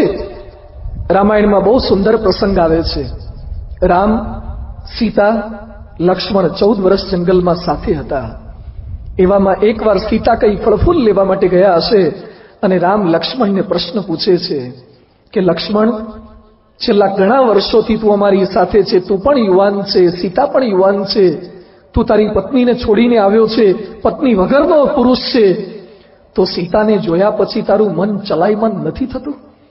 એક ભાઈ પોતાના ભાઈને આ ઉંમરે કેવો પ્રશ્ન પૂછી શકે છે? કેવી ટ્રાન્સપરન્સી, કેવી પારદર્શિતા રામ અને લક્ષ્મણની વચ્ચે હશે? એ સમયે રામ લક્ષ્મણને કહે છે, ફલમ દૃષ્ટવા રૂપમ દૃષ્ટવા, ફળને જોઈને, રૂપને જોઈને કોઈ પણ પુરુષનું મન, કોઈ પણ વ્યક્તિનું મન ચલાયમાન થાય. રૂપવાન સ્ત્રીને જોઈને, તો સીતાને જોઈને તારું મન ચલાયમાન કેમ નથી થતું? એ સમયે લક્ષ્મણ સુંદર જવાબ આપે છે, માતા યસ્ય પતિવ્રતા, પિતા યસ્ય શુચિર્ભૂતો, ઉભાભ્યામ સંભૃત તસ્ય નો ચલતે મન. જેની મા પવિત્ર હોય, જેનો બાપ પવિત્ર હોય, એના જે સંતાન હોય એને પારકી સ્ત્રીને જોઈને એનું મન ક્યારે ચલાયમાન ન થાય. હું એવા પવિત્ર માતા પિતાનું સંતાન છું. લક્ષ્મણને બહુ જાજી સલાહો નથી આપી, એવા સંસ્કારો આપ્યા હતા. આ નથી એટલે પરિસ્થિતિ કેવી સર્જાઈ છે. બોમ્બેની ટ્રેનમાં એક ભાઈ ટ્રેનમાં ચડવા જતા હતા. તેનું ખિસ્સું કપાતું એવું લાગ્યું એટલે એને પોતાના ખિસ્સા પર હાથ મૂક્યો તો એક 18-20 વર્ષની છોકરી ખિસ્સું કાપતી હતી. એટલે એને કીધું, તું ખિસ્સું કાપે છે છોકરી થઈને? એ કે માફ કરજો, હું ખિસ્સા કાતરું છું. પણ તમે કેમ નહીં પકડી પાડી મને? આજ સુધી મને કોઈએ પકડી નથી. પેલો ભાઈ કે મને માફ કરજે, હું ખિસ્સા કાતરું છું, અંદર જઈને દાળ પાડવાનો હતો પણ તે રસ્તામાં ફૂંક મારી દીધી. પેલી છોકરી કે હવે હાથ પકડ્યો છે પકડેલો જ રાખજો. એટલે પેલા ભાઈ કે શું કહેવા માંગે છે? એ કે આપણે બે સેમ કોલેજના સેમ બ્રાન્ચના ગ્રેજ્યુએટ કહેવાઈએ, તો બંનેનું ગોઠવાઈ જાય થારું તો સપ્તપદીશાદી.com નામ લખાવું નહીં. બંનેના લગ્ન ત્યાં. 2-3 વર્ષે સુવાવડનો પ્રસંગ આવ્યો. નર્સ ડિલિવરી કરીને બહાર આવી તો નર્સની આંગળી પરથી વીંટી ગુમ થઈ ગઈ. બહુ તપાસ કરતા ખબર પડી પેલું તાજું જન્મેલું ટાબરિયું હતું, એની મુઠ્ઠી બંધ હતી, મુઠ્ઠી ખોલી અંદરથી વીંટી નીકળી. માતા યસ્ય ખિસ્સા કાતરું, પિતા યસ્ય ખિસ્સા કાતરું, ઉભાભ્યામ ભવતી સંભવતી ખિસ્સા કાતરું. જેની માં ખિસ્સા કાતરું હોય, જેનો બાપ ખિસ્સા કાતરું હોય, એની ઓલાદો જનતા વેત નર્સની વીંટીઓ જ ચોરે. સીસીટીવી કેમેરા મૂકવાથી કે ફિલ્મોમાં સેન્સર બોર્ડ મૂકવાથી કોઈ પ્રશ્નોના શાશ્વત સમાધાનો મળી શકતા નથી. એ બધાની વચ્ચે આપણી સમસ્યાનો સમાધાન કઈ રીતે પ્રાપ્ત થઈ શકે? અરે આપણા ઘરમાં મચ્છર નડતા હતા, એના સોલ્યુશન આપણે કાઢી નાખ્યા. ઓલ આઉટ મચ્છરદાની ઓલ આઉટ લઈ દીધા. આપણા ઘરની અંદર વંદા આવતા હતા તો પેલો ચોક આવે છે લક્ષ્મણ રેખા, આમ લીટો દોરે. જે રાવણને ખબર નહોતી પડતી વંદાને ખબર પડે કે અહીંયા ન જવાય. પ્રશ્નોના સમાધાન આપણે શોધી કાઢ્યા. એક પ્રશ્ન સમાઈએ ત્યાં નવા પ્રશ્નો ઉભા જ હોય છે. અમારે સારંગપુરની અંદર સ્મૃતિ મંદિર ઉપર કબૂતર બહુ બેસે. એકાદ કબૂતર હોય તો શાંતિનું દૂત કહેવાય, પણ હજાર હજાર ભેગા થાય એટલે બહુ અવાજ કરે. અવાજ તો કદાચ સહન થાય, પણ ઉપર બેઠા બેઠા કેસર જળનો અભિષેક કર્યા જ કરે. એટલે લોકોના કપડાં બગાડે, માથા બગાડે. એટલે સંતોએ સરસ આયોજન કર્યું. એક ભાઈને પેલો પતરાનો જૂનો ડબ્બો આપ્યો અને કીધું કે કબૂતર બહુ બેસે એટલે તમારે થોડો ખખડાવવાનો તો કબૂતર ઉડી જાય અને લોકોના કપડાં કે પગ ન બગાડે. થોડાક દિવસ કબૂતર ઉડી ગયા. થોડીક વાર થઈને પછી ડબ્બો ખખડાયો. 5-7 દિવસ પછી તો એ કઈ કબૂતર ઉડે નહીં. એટલે સંતો પાસે ફરિયાદ લઈને એક સ્વામી કે કબૂતર ઉડતું નથી. અરે ડબ્બો ખખડાવો છો? હા કે બહુ ખખડાયો, પણ કબૂતર સેટ થઈ ગયું કે આ બેકગ્રાઉન્ડ મ્યુઝિક લાગે છે. હવે ટેવાઈ ગયા, હવે ઉડતા જ નથી. નવો ઉપાય બતાવ્યો. એક દોરડું બાંધી આપ્યું ઉપરથી અને પછી કીધું કબૂતર બેસે એટલે તમારે ગોળ ગોળ થોડુંક ફરવાનું, આમથી આમ ફરવાનું, આ બાજુ બેસે આમ હલાવવાનું, એટલે કબૂતર મરે નહીં, ઈજાગ્રસ્ત પણ ના થાય અને કબૂતર ઉડીને બાજુમાં ઝાડ પર જતું રહે. થોડાક દિવસ સરસ ચાલ્યું. એ પાછા ભાઈ સંતો પાસે આવ્યા. એક સ્વામી નવી સમસ્યા, નવો પ્રશ્ન. શું થયું? એ કે જેટલા લોકો દર્શને આવે છે એ બધા દોરડું લઈ લઈને ગોળ ગોળ ફરે છે. એ લોકોને એમ કે આ ધાર્મિક વિધિ છે, તે બધા ગૂંચવાયા કરે છે. એક પ્રશ્ન સોલ્વ કરવા ગયા ત્યાં નવો પ્રશ્ન ઉભો થયો.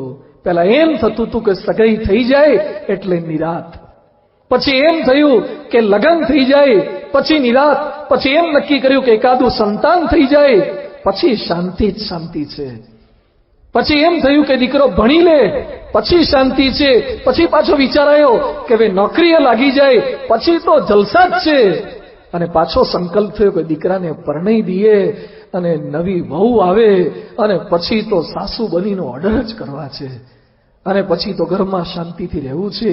પણ દીકરાઓને પરણાયા પછી કેટલી નિરાશ થાય છે.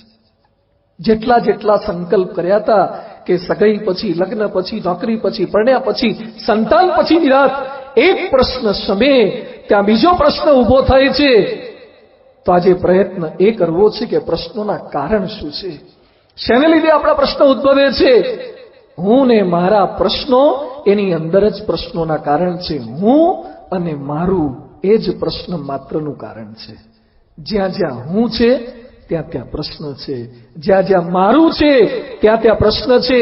જેટલા આપણે સુખી થયા એ પણ આપણે લીધે અને જેટલા દુઃખી થયા એ પણ આપણે લીધે. કેટલાક માણસોને આપણે કે વાહ બંગલો સરસ બન્યો, ત્યારે ગણાશું કે એમને એમ નથી બન્યો, જાત મહેનત કરી છે. આપણે કે એક ઓડી ગાલ લીધી, અરે એમને એમ થોડી આવી છે, પરસેવાથી આવી છે. તમે સુખની ક્રેડિટ લેવાની છોડતા નથી તો તમારા દુઃખની ક્રેડિટ બીજાને કેમ આપો છો? તમે સુખી થયા એમાં સંપૂર્ણ તમે જવાબદાર, તો તમે દુઃખી થયા એમાં બીજા શા માટે જવાબદાર? આપણે સુખી થઈએ એમાં જેમ આપણે જવાબદાર છીએ, તો દુઃખી થઈએ એમાં આપણે જવાબદાર છીએ. શેના લીધે દુઃખી થવાય છે? પૂર્ણ પુરુષોત્તમ ભગવાન સ્વામિનારાયણ પરમહંસોને એકવાર પ્રશ્ન પૂછે છે કે રામે રાવણ માર્યો, કૃષ્ણ કંસ માર્યો, એટલે લોકો એને ભગવાન કે અમે કોઈ અસુર નથી માર્યા, છતાં તમે અમને ભગવાન શા માટે કહો છો? એટલે સંતોએ બહુ સરસ વાત કરી કે મહારાજ, રાવણ તો કામ વાસનાથી મરેલો જ હતો, એને મારવાનો શું બાકી હતો? દુર્યોધન કે કંસ એ તો અહંકાર અને માનથી મરેલા હતા. જે અંદરના સ્વભાવો છે, દોષો છે, પ્રકૃતિ છે, એનો નાશ તમે કર્યો છે. દુશ્મનને મારવો સહેલો છે, પણ દુશ્મનામટ પતાવી એ અતિશય અઘરી છે. કારણ શરીર, દોષો, સ્વભાવો, એને લીધે માણસ દુઃખી છે. થોડોક સમજવાનો પ્રયત્ન આજે એ કરવાનો છે. આપણા પ્રશ્નોનું કારણ શું છે? દુર્યોધન શા માટે દુઃખી થયો? કૃષ્ણ ભગવાન કહે છે પાંડવ પણ તારા કાકા બાપાના દીકરા છે, અડધું રાજ્ય તું રાખ ને અડધું રાજ્ય એને આપી દે. નહીં બને. કૃષ્ણ પરમાત્મા કહે છે 5 ગામ આપ, ખાલી 5 ગામ, એક એક ભાઈનું એક એક ગામ, 5 ગામ આપી દે. એ સમયે દુર્યોધન કહે છે 100ની અણી પર રહે ને એટલી જમીન પણ યુદ્ધ વગર નહીં આપું. યુદ્ધ થયું, દુર્યોધન કેટલા ફૂટ જમીન લઈને ગયો? માણસ દુઃખી થાય છે એ પોતાના લોભને લીધે દુઃખી થાય છે. કદાચ દુર્યોધનની વાતો એ 5,500 વર્ષ જૂની લાગશે. વેસ્ટ ઇન્ડિઝની અંદર એક ગિટાર વાદક, હેનરીઝ એનું નામ, એક રાતના પ્રોગ્રામના હજારો પાઉન્ડ લેતો હતો અને કમાણીની લાલસા જાગી અને જાગવાની ગોળીઓ લઈ લઈને ઉજાગરા કરી અને પૈસા કમાવા માટે પ્રયત્ન કરવા લાગ્યો. 28 વર્ષે અપૂરતી ઊંઘને કારણે મૃત્યુ પામી ગયો. લોભ. ગાંધીનગરમાં સેક્ટર 30ની અંદર રીતેશભાઈ ચૌહાણ નામના એક ભાઈએ 35 વર્ષના વજન કાંટાની ફેક્ટરી, મિકેનિકલ એન્જિનિયર માણસ, મિલકતનો ઝઘડો થયો. થોડોક ભાઈ બીજાને વધારે મળ્યો, એમાં ઝઘડા થયા. એની માતા વિજયાબેન અને સગી બેન જિગીશા એને છરીના ઘા મારીને મારી નાખ્યા અને પોતે ગળે ફાંસો ગઈને મૃત્યુ પામી ગયા. અરે ભાઈ એન્જિનિયર છે, વજન કાંટાની ફેક્ટરી છે, શું ખૂટે છે? ખેતરનો એક શેઢો આપણા ભાઈને વધારાયો. સુરતમાં 2 સગા ભાઈ ઝઘડ્યા, બધી જ મિલકતની વહેંચણી થઈ ગઈ અને પછી પૂરી તળવાનો જારો એક જ હતો. મોટો ભાઈ કે મારે જોઈએ, નાનો કે મારે જોઈએ. 2 સગા ભાઈ વચ્ચે ઝઘડો ચાલ્યો. શેના માટે? બોલો તો. પૂરી તળવાના જારા માટે. કોર્ટમાં 18 વર્ષ કેસ ચાલ્યો. શેના માટે? બોલો તો. જારા માટે. વકીલોને 2.5 લાખ રૂપિયા આપ્યા. શેના માટે? જારા માટે. અને છેવટે જજે સ્ટેટમેન્ટ આપ્યું કે જારાના 2 ટુકડા કરીને અડધા વેચી દો. 2.5 લાખ રૂપિયાની ફેક્ટરી ન નાખી દેવા જારાની? 2.5 લાખ રૂપિયા એ માણસ જતા કરે છે, પણ પોતાનો લોભ જતો નથી કરતો. આજે સમાજ દુઃખી થાય છે એ પોતાના લોભને લઈને દુઃખી થાય છે. અરે રોટલા પાણી મળે છે છતાં ખોટા ધંધા. આજે એ બંધ નથી કરી શકતા. લોભને લીધે પોતાના સગા ભાઈ કે પાર્ટનરને દગો દે છે. અરે લોભને લીધે પોતાના પરિવારને પૂરતો સમય નથી આપી શકતા. અને લોભને લીધે ભેગું કરીને કોણ લઈ ગયા? 6 પેક બોડી બનાવી હોય ને 6 પોકેટ જીન્સ પહેર્યા હોય તો એને સળગાવે છે. તારે જીન્સના પેન્ટ પહેરીને કોઈને હળગાવતા નથી. જાત જાતના કપડાં પહેરો. હમણાં એક છોકરો મંદિરે આવ્યો, શર્ટ નવું હતું એટલે મેં પ્રશ્ન પૂછ્યો, તું કેટલાનું શર્ટ છે? મને કે 22,000. રાજકોટનો જ છોકરો છે, 22,000નું શર્ટ. આ સાંભળ્યા પછી મને એટલો આઘાત લાગ્યો એટલે પેન્ટનું મેં પૂછ્યું જ નહીં. 22,000નું શર્ટ.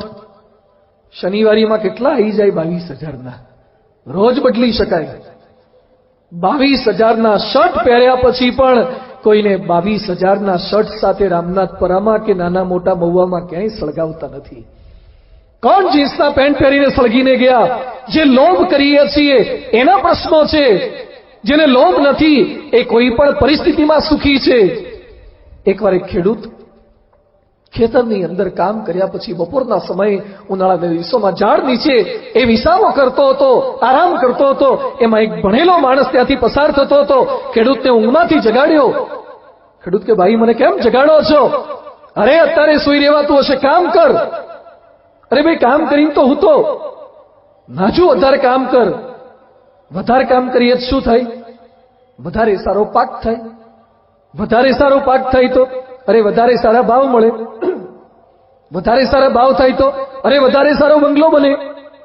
વધારે સારો બંગલો બને પછી અરે સરસ મજાનો બેડરૂમ બનાવાય. અને પછી એની રાતે આરામ થાય. એ તો કે ડોબા કરતો જ તો અડધા કલાકથી આરામ જ કરતો તો તે અમથો મને જગાડ્યો ને. જેને સંતોષ છે એ ઓછી સંપત્તિ ધનની વચ્ચે પણ શાંતિથી રહી શકે છે. આપણા પ્રશ્નોનું કારણ આપણો લોભ છે. આપણા પ્રશ્નોનું કારણ આપણી કામ વાસના છે. ગણિતની શોધ જેણે કરી છે, અરૂપ બીજ ગણિતની જેણે શોધ કરી છે, એનું નામ ગાલોઆ હતું. ફ્રેન્ચ ગણિત શાસ્ત્રી થઈ ગયો, માત્ર 21 વર્ષે મરી ગયો છે. અરૂપ બીજ ગણિતની શોધ કરીએ. એકવાર બીમાર થયો, હોસ્પિટલાઇઝ કર્યો. એમાં એની ટ્રીટમેન્ટ કરનારી નર્સ, એના પ્રત્યેની આસક્તિ થઈ ગઈ. નર્સ પરણેલી હતી. એના પતિએ બહુ સમજાયો છતાં ન માન્યો. એટલે નર્સના પતિએ આ ગણિત શાસ્ત્રીને ગોળી મારી અને મૃત્યુ પથારી પર સૂતો છે. મરતા પહેલા એણે એક લેટર લખ્યો છે. લેટરમાં લખે છે કે મારી ખરાબ દાનતને લીધે યુવાન વયે મારે મરવું પડે છે. આટલી અદ્ભુત ગણિતની શોધો છોડીને મરવું મને કેવો તિરસ્કાર છૂટે છે. આજે માણસ દુઃખી થાય છે, પ્રશ્ન ઉભા થાય છે. એ કામ વાસનાને લીધે ઉભા થાય છે. લાઠીના કલાપી, જેનો મેં મંગલ પ્રારંભ કરતા ઉલ્લેખ કર્યો, જ્યાં જ્યાં નજર મારી ઠરે, એ કલાપી પરણેલા હતા, પણ એની દાસી શોભના એને વધારે ગમતી હતી. એટલે એની પત્નીએ, સગી પત્નીએ કલાપીને ઝેર આપ્યું અને 26 વર્ષે કલાપી મરી ગયા છે. પ્રશ્ન થાય એનું કારણ શું છે? પ્રશ્નનું કારણ આ છે, પરિવારના પ્રશ્ન આ થયા. રાજકોટના એક આર્કિટેક્ટ મને મળવા માટે આવ્યા. મને કહે, સ્વામી, મારી પત્ની કોઈક બીજા સાથે અફેર છે. રાજકોટની હું વાત કરી રહ્યો છું. યાદ રાખજો, રાજકોટના ફોટોગ્રાફ બહુ સારા છે, એક્સરે બહુ ખરાબ છે. ફોટોગ્રાફ બહુ સારા છે, એક્સરે બહુ ખરાબ છે. અરે ઘરમાં લગાવવામાં આવે ત્યારે ફોટોગ્રાફ લગાવવામાં આવે, ડોક્ટર બતાવે ત્યારે એક્સરે બતાવે છે. આ પારાયણ, આ સમાધાન આપણા એક્સરે જોઈને કરવાના છે. એ આર્કિટેક્ટ મને કહે છે કે મારી પત્નીને કોઈક બીજા સાથે અફેર છે. તમને ખબર કઈ રીતે પડી?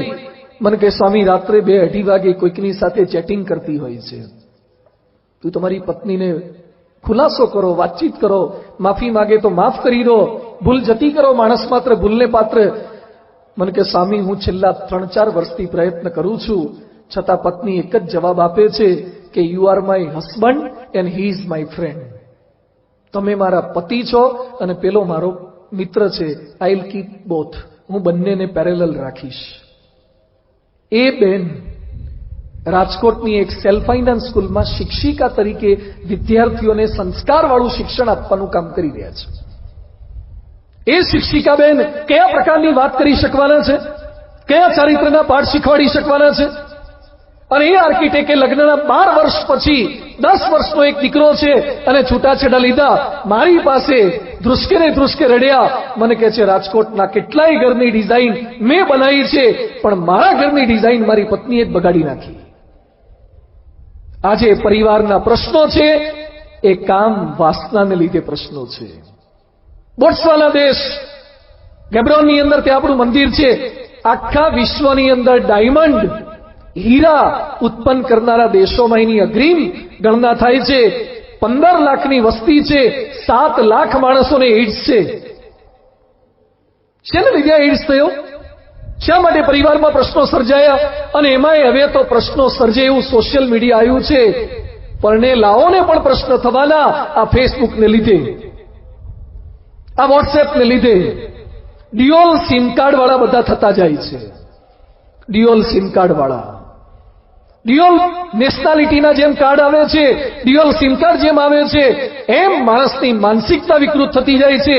એ બધાની વચ્ચે જો જીવનમાં ક્યારે પ્રશ્ન ન કરવો હોય તો એના માટે આપણું ચારિત્ર્ય, જે સદાચાર, જે વ્યક્તિ ક્યારે દુઃખી નથી થઈ શકતો, એના માટે ભગવાન સ્વામિનારાયણ શિક્ષાપત્રીમાં લખે છે. અમારા પૂજ્ય ડોક્ટર સ્વામી રમેશ કહે છે, એક નારી સદા બ્રહ્મચારી. અને નરસિંહ મહેતા ગાય છે, પરસ્ત્રી જેને માત્રે જ્યાં જ્યાં આડા સંબંધો થયા છે ત્યાં પ્રશ્ન મોડા કે વહેલા એ ઉદ્ભવ્યા જ છે. ઝઘડા થયા છે, ખૂન થયા છે અને જેલમાં જવાના વારા આવ્યા છે. પ્રશ્નનું કારણ ક્યાંક લોભ છે, ક્યાંક કામ વાસના છે. પ્રશ્નનું કારણ એ આપણા પોતાના સ્વાદ છે. બોમ્બેની અંદર એક ગૌતમ નામનો ભાઈ, 23 વર્ષની ઉંમર, એની પત્ની સાવિત્રીએ કઢી બનાવી અને સરસ કઢી બની. આ ભાઈને કઢી ભાઈ. એટલે પત્નીને વાત કરી કે હું નોકરી જઉં છું, સાંજે પાછો આવું એટલે કઢી રાખજે. પત્ની જમવા બેઠી, એમાં એને કઢી વધારે ફાઈ ગઈ, તે ઉલાળી ગઈ. કઢી પૂરી થઈ ગઈ. સાંજે પાછો આવ્યો, પૂછ્યું કઢી ક્યાં? અને કઢી ન મળી. ગુસ્સે થયો અને બોમ્બેમાં 5મા 7મા માળેથી પત્નીને બિલ્ડિંગ પરથી નીચે નાખી દીધી. અત્યારે બોમ્બેની પરેલની જેડમાં રોજ કઢી ખાય છે. થોડો ખમી ગયો હોત તો આજે કઢી ન થઈ જાત, અથવા બીજા દાડે ન ખવડાવત. એક સ્વાદ માણસને કેટલો દુઃખી કરે છે. આણંદ પાસે ખંભોળજ ગામ છે, એમાં એક બેને ચા બનાવી, પેલા ભાઈને ચા વધારે ખાઈ એટલે બીજી ચા માંગી. નહોતી ચા બનતા થોડીક વાર લાગી, ગુસ્સામાં આવીને કુહાડી મારી અને બેનને મારી, બીજી બેન બચાવ આવી, બીજીને મારી નાખી. શું પ્રશ્નો સ્વાદના બને છે? પૂનામાં અનંત મહાદેવ નામનો 35 વર્ષનો ભાઈ, ખાવાનો શોખીન, રોજ રસોઈ બને એમાં પત્નીનો વાંક કાઢ્યા કરે. એકવાર પત્ની કંટાળી અને એની મા સાથે મળી અને પોતાના પતિને જ સળગાવી નાખ્યો. આજે બંને સાસુ બંને જણા જેલમાં છે. પરિવાર દુખી થયો એક સ્વાદને કારણે. જમવું એ પાપ નથી, પણ જમવા માટે પાપ કરવાને એ ખોટું છે. જમવા માટે ઝઘડા કરવા એ ખોટું છે. આજે માણસ દુખી થાય છે એક જીભના સ્વાદ એને લીધે વ્યસન કરે છે. વ્યસનથી શું દુઃખ! આજે સમાજની અંદર, આજે રાષ્ટ્રની અંદર ખોટા ખર્ચા કે કેન્સર જેવી બીમારીઓ વ્યસનને લીધે, આ પ્રશ્ન શેને લીધે ઉદ્ભવ્યા? ભાવનગર પાસે સિહોર નામનું ગામ ને શામજીભાઈ નામના એક બાઈ, 40-50 વર્ષ થયા, 55 વર્ષ થયા, પણ કોઈ સંતાન નહીં. એટલે ચાલતા ચાલતા માતાજી એ સંગમાં ગયા અને ખોળો પાથર્યો પેલી બાઈએ કે હે માડી, ખોળાનો ખુંદાર કોઈ નથી, 55 વર્ષ થઈ ગયા છે, કંઈક કૃપા કર. અને ભગવાને કૃપા કરી અને મેડિકલ સાયન્સ ના પાડે છે છતાં દેવીની, દેવતાની, પરમાત્માની કૃપા થઈ અને સંતાન પ્રાપ્ત થયું. ધીમે ધીમે મોટો થવા લાગ્યો. મોટો થતા થતા યુવાન અવસ્થામાં પહોંચ્યો અને ગુટકા ખાવા લાગ્યો. એના કાકાએ ઠપકાર્યો ત્યારે એને બાપુજી બોલ્યા, એને કાંઈ નહીં કહેવાનું, 55 વર્ષે આવ્યો છે. અને છેવટે જ્યારે એને લગ્ન થયા અને મોઢામાંથી કેન્સરને લીધે લોહી નીકળવા લાગ્યું, કોઈ દવાઓ કામ ન લાગી, રીબાઈ રહ્યો છે. એ સમયે આ 75 વર્ષે, 80 વર્ષે જે મા બાપે 55 વર્ષે પ્રાર્થના કરીને દીકરાની પ્રાપ્તિ કરી હતી, એ જ માતા પિતા પાછા સિહોર સુધી ચાલતા ચાલતા ગયા. હે માડી, તારા આપેલા દીકરાનું કેન્સરનું દુઃખ હવે દેખાતું નથી અને પાછો લઈ લે. એ રીબાઈ છે, એ મેં જોઈ શકતા નથી. અરે જે દીકરાના જન્મ માટે તમે માનતાઓ માની હતી, જે દીકરાના જન્મ માટે તમે ચાલતા ચાલતા યાત્રાઓ કરી હતી, એ જ દીકરો મરવાની અણી પર પહોંચી ગયો. તમે એના સ્વાદને, એના વ્યસનને કંટ્રોલ ન કરી શક્યા. માણસ દુઃખી થાય છે પોતાના આ વ્યસનના, સ્વાદના દુરાચારને લીધે. ક્યાંક દુઃખ એ આપણા સ્વાદના છે, ક્યાંક દુઃખ એ આપણા માનના છે. ભાગવતમાં બહુ સરસ ઉલ્લેખ છે પરીક્ષિત રાજાનો. પાંડવ પરિવારનું આ સંતાન અને અશ્વત્થામાએ ઉત્તરાના ગર્ભ ઉપર બ્રહ્માસ્ત્ર છોડી દીધું છે. અભિમન્યુની પત્ની એના ગર્ભની અંદર પાંડવ પરિવારનું એકમાત્ર સંતાન ઉછેર પામી રહ્યું હતું અને એ મરી જશે. પણ કૃષ્ણ પરમાત્માએ ગર્ભની અંદર એની રક્ષા કરી. જેની ગર્ભમાં રક્ષા થઈ હતી એવો પરીક્ષિત શા માટે મર્યો, શા માટે દુઃખી થયો? એકવાર પરીક્ષિત રાજા મસ્તક ઉપર સુવર્ણ મુગટ ધારણ કરીને જંગલની અંદર નીકળ્યા અને એમાં ભૂખ્યા તરસ્યા થયા અને શમીક ઋષિનો આશ્રમ આવ્યો અને ઋષિ ધ્યાનમગ્ન હતા. અને પરીક્ષિતે જોયું 5 મિનિટ 10 મિનિટ થઈ પણ ઋષિએ ધ્યાન ના આપ્યું. અને પરીક્ષિતને એમ થયું કે મારું માન નહીં, મારું સન્માન નહીં, મારો આદર સત્કાર નહીં. અને પરીક્ષિતે એ જ આશ્રમમાં, એ જ કુટીરમાં એક મરેલો સાપ પડ્યો હતો. એ સાપ લઈ અને તીર ઉપર ચડાવી અને ઋષિના ગળામાં નાખ્યો. ઋષિનું અપમાન કર્યું, માન ન મળ્યું એટલે. અને ઋષિનો પુત્ર શૃંગી એને શાપ આપી દીધો, જેને મારા બાપના ગળામાં મરેલો સાપ નાખ્યો છે એને 7મા દિવસે જીવતો સાપ કરડે અને એનું મૃત્યુ થાય. પરીક્ષિત મર્યો છે પાંડવ પરિવારનો હોવા છતાં એનું માન ભંગ થયું, માનની અપેક્ષાને લીધે. અરે શિવજીના પરિવારમાં પ્રશ્ન થયો, એ માનને લીધે પ્રશ્ન થયો છે. દક્ષ પ્રજાપતિ એ શિવજીના સસરા થાય, સતીના પિતા થાય. એકવાર શિવજી સભામાં બેઠા હતા, દક્ષ પ્રજાપતિ આવ્યા, બધા જ ઊભા થયા, પણ શિવજી ધ્યાનમગ્ન હતા એટલે શિવજી ઊભા ન થયા. દક્ષને ખોટું લાગ્યું. બધા ઊભા થાય એ ગણતરીમાં ન આવ્યું, પણ એક ઊભા ન થયા એ ગણતરીમાં આવ્યું. શિવ ઊભો ન થયો, એની સાથે બદલો લેવો છે. અપશબ્દો બોલવા લાગ્યા, ખબર પડતી નથી, કપડાં પહેરતો નથી, સ્મશાનમાં પડ્યો રહે છે, ભભૂત લગાવે છે. અરે ભાઈ, તમારો જમાઈ છે, હગાઈ કરતા પહેલા નહોતું જોયું? પણ માન ભંગ થયું, શિવજી ઉભા ન થયા, સન્માન ન મળ્યું, એટલે સ્પેશિયલી દક્ષ પ્રજાપતિ યજ્ઞનું આયોજન કર્યું. કંકોત્રીઓ બધે જ મોકલાવી, પણ શિવજીના ઘરે જ ન મોકલાઈ. અને બધી જ કંકોત્રીમાં રૂટ લખ્યું કે વાયા કૈલાસ ફરજિયાત જવું, કૈલાસ ઉપરથી જ જવું. અને કૈલાસ ઉપરથી નીકળો ત્યારે હોર્ન મારવા. કૈલાસ ઉપરથી વિમાન પસાર થાય છે અને સતી જોવે, શિવજી ધ્યાનમાં છે, ઘડીએ ઘડીએ બહાર જાય, પાછા આવે. શિવજી કે શું થયું? એ કે આટલા વિમાન જાય છે એક સાથે, શું છે આ? કઈ મહોત્સવ છે? પૂછ્યું, ભાઈ શું છે? તમારા બાપ દક્ષ પ્રજાપતિ યજ્ઞ કર્યો છે, તમારે નથી આવું? ના, કે અમારા કંકોત્રી નથી આવી. આ તો કે બધા માટે છે, અમારે કંકોત્રી નથી આવી. શિવજીને કીધું મારા બાપુજીના ત્યાં યજ્ઞ છે. શિવજી કે નિમંત્રણ નથી જવું. સતી કે ના, મારે જવું છે. શિવજી કે આપણને માન ભંગ કરવા માટે આખા યજ્ઞનું આયોજન છે. શિવજીની ના છતાં સતી ગયા. યજ્ઞમાં શિવજીનો ભાગ નહોતો એટલે અપમાન લાગ્યું. યજ્ઞમાં બળી મુવા. દક્ષ પ્રજાપતિની પોતાની દીકરી યજ્ઞમાં મૃત્યુ પામી. અને ત્યાર પછી એ સતીએ શિવજીને વરવા માટે વર્ષો સુધી વ્રત કર્યા અને ફરીથી પાર્વતી થઈને પાછા આવ્યા. એટલે ત્યારથી આ જયા પાર્વતીને વ્રતો થાય છે. પરિવારમાં પ્રશ્ન થયો. શેનો પ્રશ્ન થયો છે? માન ભંગ. અરે આ વાતો કદાચ ઇતિહાસની લાગે, કદાચ પુરાણની લાગે, પણ લી આયા કોકા. અત્યારે અહીંયા બેઠેલા કેટલાક પાસે ફોર્ડ કંપનીની ગાડી હશે, ફોર્ડ ફિએસ્ટા કે ફોર્ડની અલગ અલગ જે વેરાયટી આવે છે. આ ફોર્ડ કંપનીમાં કામ કરનારો માણસ અતિ બુદ્ધિશાળી માણસ, વિશ્વના શ્રેષ્ઠ બુદ્ધિશાળી માણસોમાં જેની ગણતરી થાય, લી આયા કોકા. એના જ માલિકે લી આયા કોકાનું અપમાન કર્યું, માન ભંગ થયું. એટલે ફોર્ડ કંપનીને બતાવી દેવા માટે ત્યાંથી નીકળી અને બીજી એક કંપની ક્રાઇસલર કંપનીની અંદર જોડાયો.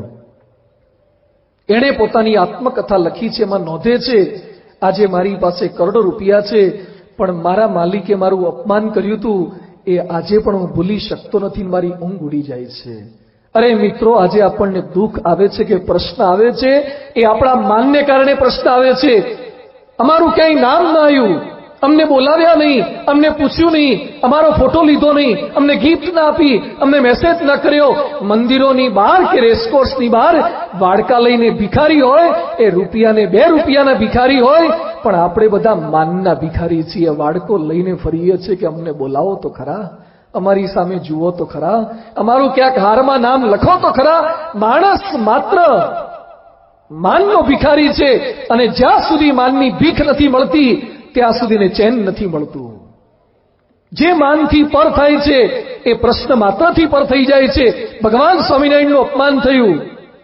આણંદની અંદર ગાળો બોલ્યા, અપશબ્દો બોલ્યા, ધૂળ નાખી, છતાં ભગવાન સ્વામિનારાયણ એમ કહે છે કે ઈડરીઓ ગઢ જીત્યા. અરે અપમાનની વચ્ચે પણ બોલી શકાય? પરમ પૂજ્ય પ્રમુખ સ્વામી મહારાજને બોચાસણમાં અપમાન કર્યું, ગાળો દીધી, છતાં પ્રમુખ સ્વામીજી સૂઈ ગયા. એટલે કોઈકે કીધું કે સ્વામી આટલી ગાળો દીધી છતાં તમને ઊંઘ કરી રીતે આવે? પ્રમુખ સ્વામીજી એક વાક્ય સુંદર બોલ્યા કે ગાળો દેહને આપી છે, આત્માને ક્યાં કોઈ ગાળ લાગે છે? શરીરને ગાળો આપી છે, આત્માને ક્યાં કોઈ ગાળ લાગે છે? આત્માને માન પણ નથી ને અપમાન પણ નથી. દુઃખ લાગે છે, માનના દુઃખ લાગે છે. જો થોડુંક માન ઓછું કરી નાખીએ તો કેટલાય પ્રશ્નોનું સોલ્યુશન આવી જાય છે. ક્યાંક પ્રશ્નો છે એ આપણા સ્નેહના પ્રશ્નો છે. હમણાં જ એક ભાઈ રાજકોટના જ મળવા માટે આવ્યા, રડતા હતા. શું થયું? એ કે મારા બા ગુજરી ગયા, બા મૃત્યુ પામી ગયા. બધું માજીની ઉંમર કેટલી હતી? મને કે 86 વર્ષ. બધું 86 વર્ષ તો બહુ અકસ્માત ન કહેવાય, ઉંમર થઈ. મને કે ના તો હવે યાદ બહુ આવે છે, રહેવાતું નથી. તમારી ઈચ્છા હતી કેટલા વર્ષ રહે, કેટલા વર્ષ સુધી રાખવા છે? મને કે એમ તો કઈ થોડો સંતોષ થાય, ભલે ને રહેતા એટલે કઈ લિમિટ તો હોય ને. મને કે એમ તો કઈ ભગવાન બધાને ના રાખે. મેં કીધું ભગવાને જે કઈ નક્કી કર્યું છે ઉપાડી લેવા, એના ટાઈમે સારું છે. જેટલા મરી ગયા છે બધા જો ખરેખર જીવતા થઈ અને આપણા ઘરમાં પાછા રહે તો 2 BHK માં રહેવું ક્યાં? જેટલા આગળના ગુજરી ગયેલા છે બધા જો કોઈ મરે નહીં તો રહેવું ક્યાં? ખરેખર પ્રશ્ન થઈ જાય એવો છે. પણ આ સ્નેહની ગ્રંથિ ડોક્ટર A.K. સિંહ પ્રમુખ સ્વામીજીને મળવા માટે સુરતની અંદર આવ્યા. હાથમાં બેગ હતી, બેગમાંથી ફોટો કાઢ્યો અને પછી રડ્યા. ભારતની અંદર લશ્કરની અંદર ડોક્ટર તરીકે સર્વિસ કરી. મારા પરિવારમાંથી 14 સભ્યો ડોક્ટર છે, પણ મારો એકનો એક દીકરો મૃત્યુ કેમ પામી ગયો? સમાધાન, પ્રશ્નનું સમાધાન પરિવારના 14 સભ્યો ડોક્ટર હતા, છતાં ન મળ્યું. અને પ્રમુખ સ્વામીજીએ વાત કરી કે આત્મા છે એ મરતો પણ નથી ને જીવતો પણ નથી, નાશ શરીરનો છે, આત્મા તો અજર અને અમર છે. એ ડોક્ટર ભગવાનમાં નહોતા માનતા. સ્વામીજીએ સમાધાન આપ્યું. પોતાના દીકરાની યાદગીરીમાં દક્ષિણની અંદર 300 બેડની કિડની હોસ્પિટલ બનાવી છે અને એમાં સ્મૃતિમાં ભગવાનનું મંદિર બનાવ્યું છે કે ભગવાન જે કંઈ કરે છે તે સારા માટે કરે છે. શાસ્ત્ર સમાધાન આપે છે, સંતોએ સમાધાન આપે છે. આપણા પરિવારમાં જે કંઈ પ્રશ્ન થાય છે એ પ્રશ્નનું કારણ આપણો આ સ્નેહ છે, આપણી આ ગ્રંથિ છે, જેને પોતાના માની બેઠા છીએ. અરે સ્વાર્થની સગાઈ છે. એક યુવક રાજકોટનો હમણાં થોડાક સમય પહેલા મળ્યો. મને કે સ્વામી પ્રાર્થના કરજો. શેની પ્રાર્થના? મને કે મારા લગ્ન છે. તો બધું થઈ જાય. મને કે 15 જ દિવસ બાકી છે. કલ્યાણ જ્વેલર્સના દાગીના આવી ગયા છે, કેટરિંગ વાળાનો ઓર્ડર અપાઈ ગયો છે, પણ દાદીમાં મારા જવું કે ના જવું, જવું કે ના જવું આંચકા મારે. 3 phase single phase, 3 phase single phase. મને કે જો ઉપડી જશે તો લગ્ન બગાડશે, એટલે પ્રાર્થના કરો કે માજી 15 દિવસ જાળવી જાય, વાંધો ના આવે. અમે નીલકંઠવાણી મહારાજને અભિષેક કર્યો, સંતોએ પ્રાર્થના કરી. આપણા હાથમાં તો નથી, પણ ભગવાનને અરજ કરીએ અને માજી જીવી ગયા, વાંધો ન આવ્યો. પછી આવા તો ઘણા હતા, અમે તો ભૂલી ગયા. થોડાક સમય પછી, મહિના 2 મહિના પછી મળ્યો. એટલે મેં પૂછ્યું શું થયું? મને કે પ્રાર્થના કરો, 15 દાડાની વાત હતી, 2 મહિનાથી હવે જવાનું નામ લેતા નથી, બહુ ટકી ગયા, હવે જતા નથી. મને કે ધૂન કરો, અભિષેક કરો. અમારે અભિષેક કરતા બહુ ધ્યાન રાખવું પડે. કોકની લોટી કોકમાં ના જતી રહે. કોકને જીવાડવાના અભિષેક કરવા પડે, કોકને ઉપાડી લે. કેટલાક લોકો કહે છે કે બા બાપુજી ઉપર જાય તો સુખિયા થવાય, એના માટે લોકો પ્રાર્થના કરે છે. ક્યાંક તેની ગ્રંથિ એ માણસને દુખી કરે છે. ક્યાંક પ્રશ્નો આપણા ક્રોધના છે. હરભજનસિંહ જેવા ક્રિકેટર ગુસ્સામાં આવીને સ્ત્રી સંતને લાફો મારી દે અને એને 2.5 લાખ રૂપિયાનો દંડ થાય ને પનિશમેન્ટ કરવામાં આવે. નથી લાગતું કે ક્રિકેટની કળા પછી પણ આ કળા તો એના કરતાંય વધારે અઘરી છે. આખી દુનિયાને હસાવાના, ભારતીયોને હસાવાના પ્રયત્ન કરનાર કપિલ શર્માને ચાલુ પ્લેનમાં શેના પ્રશ્ન થઈ શકે છે?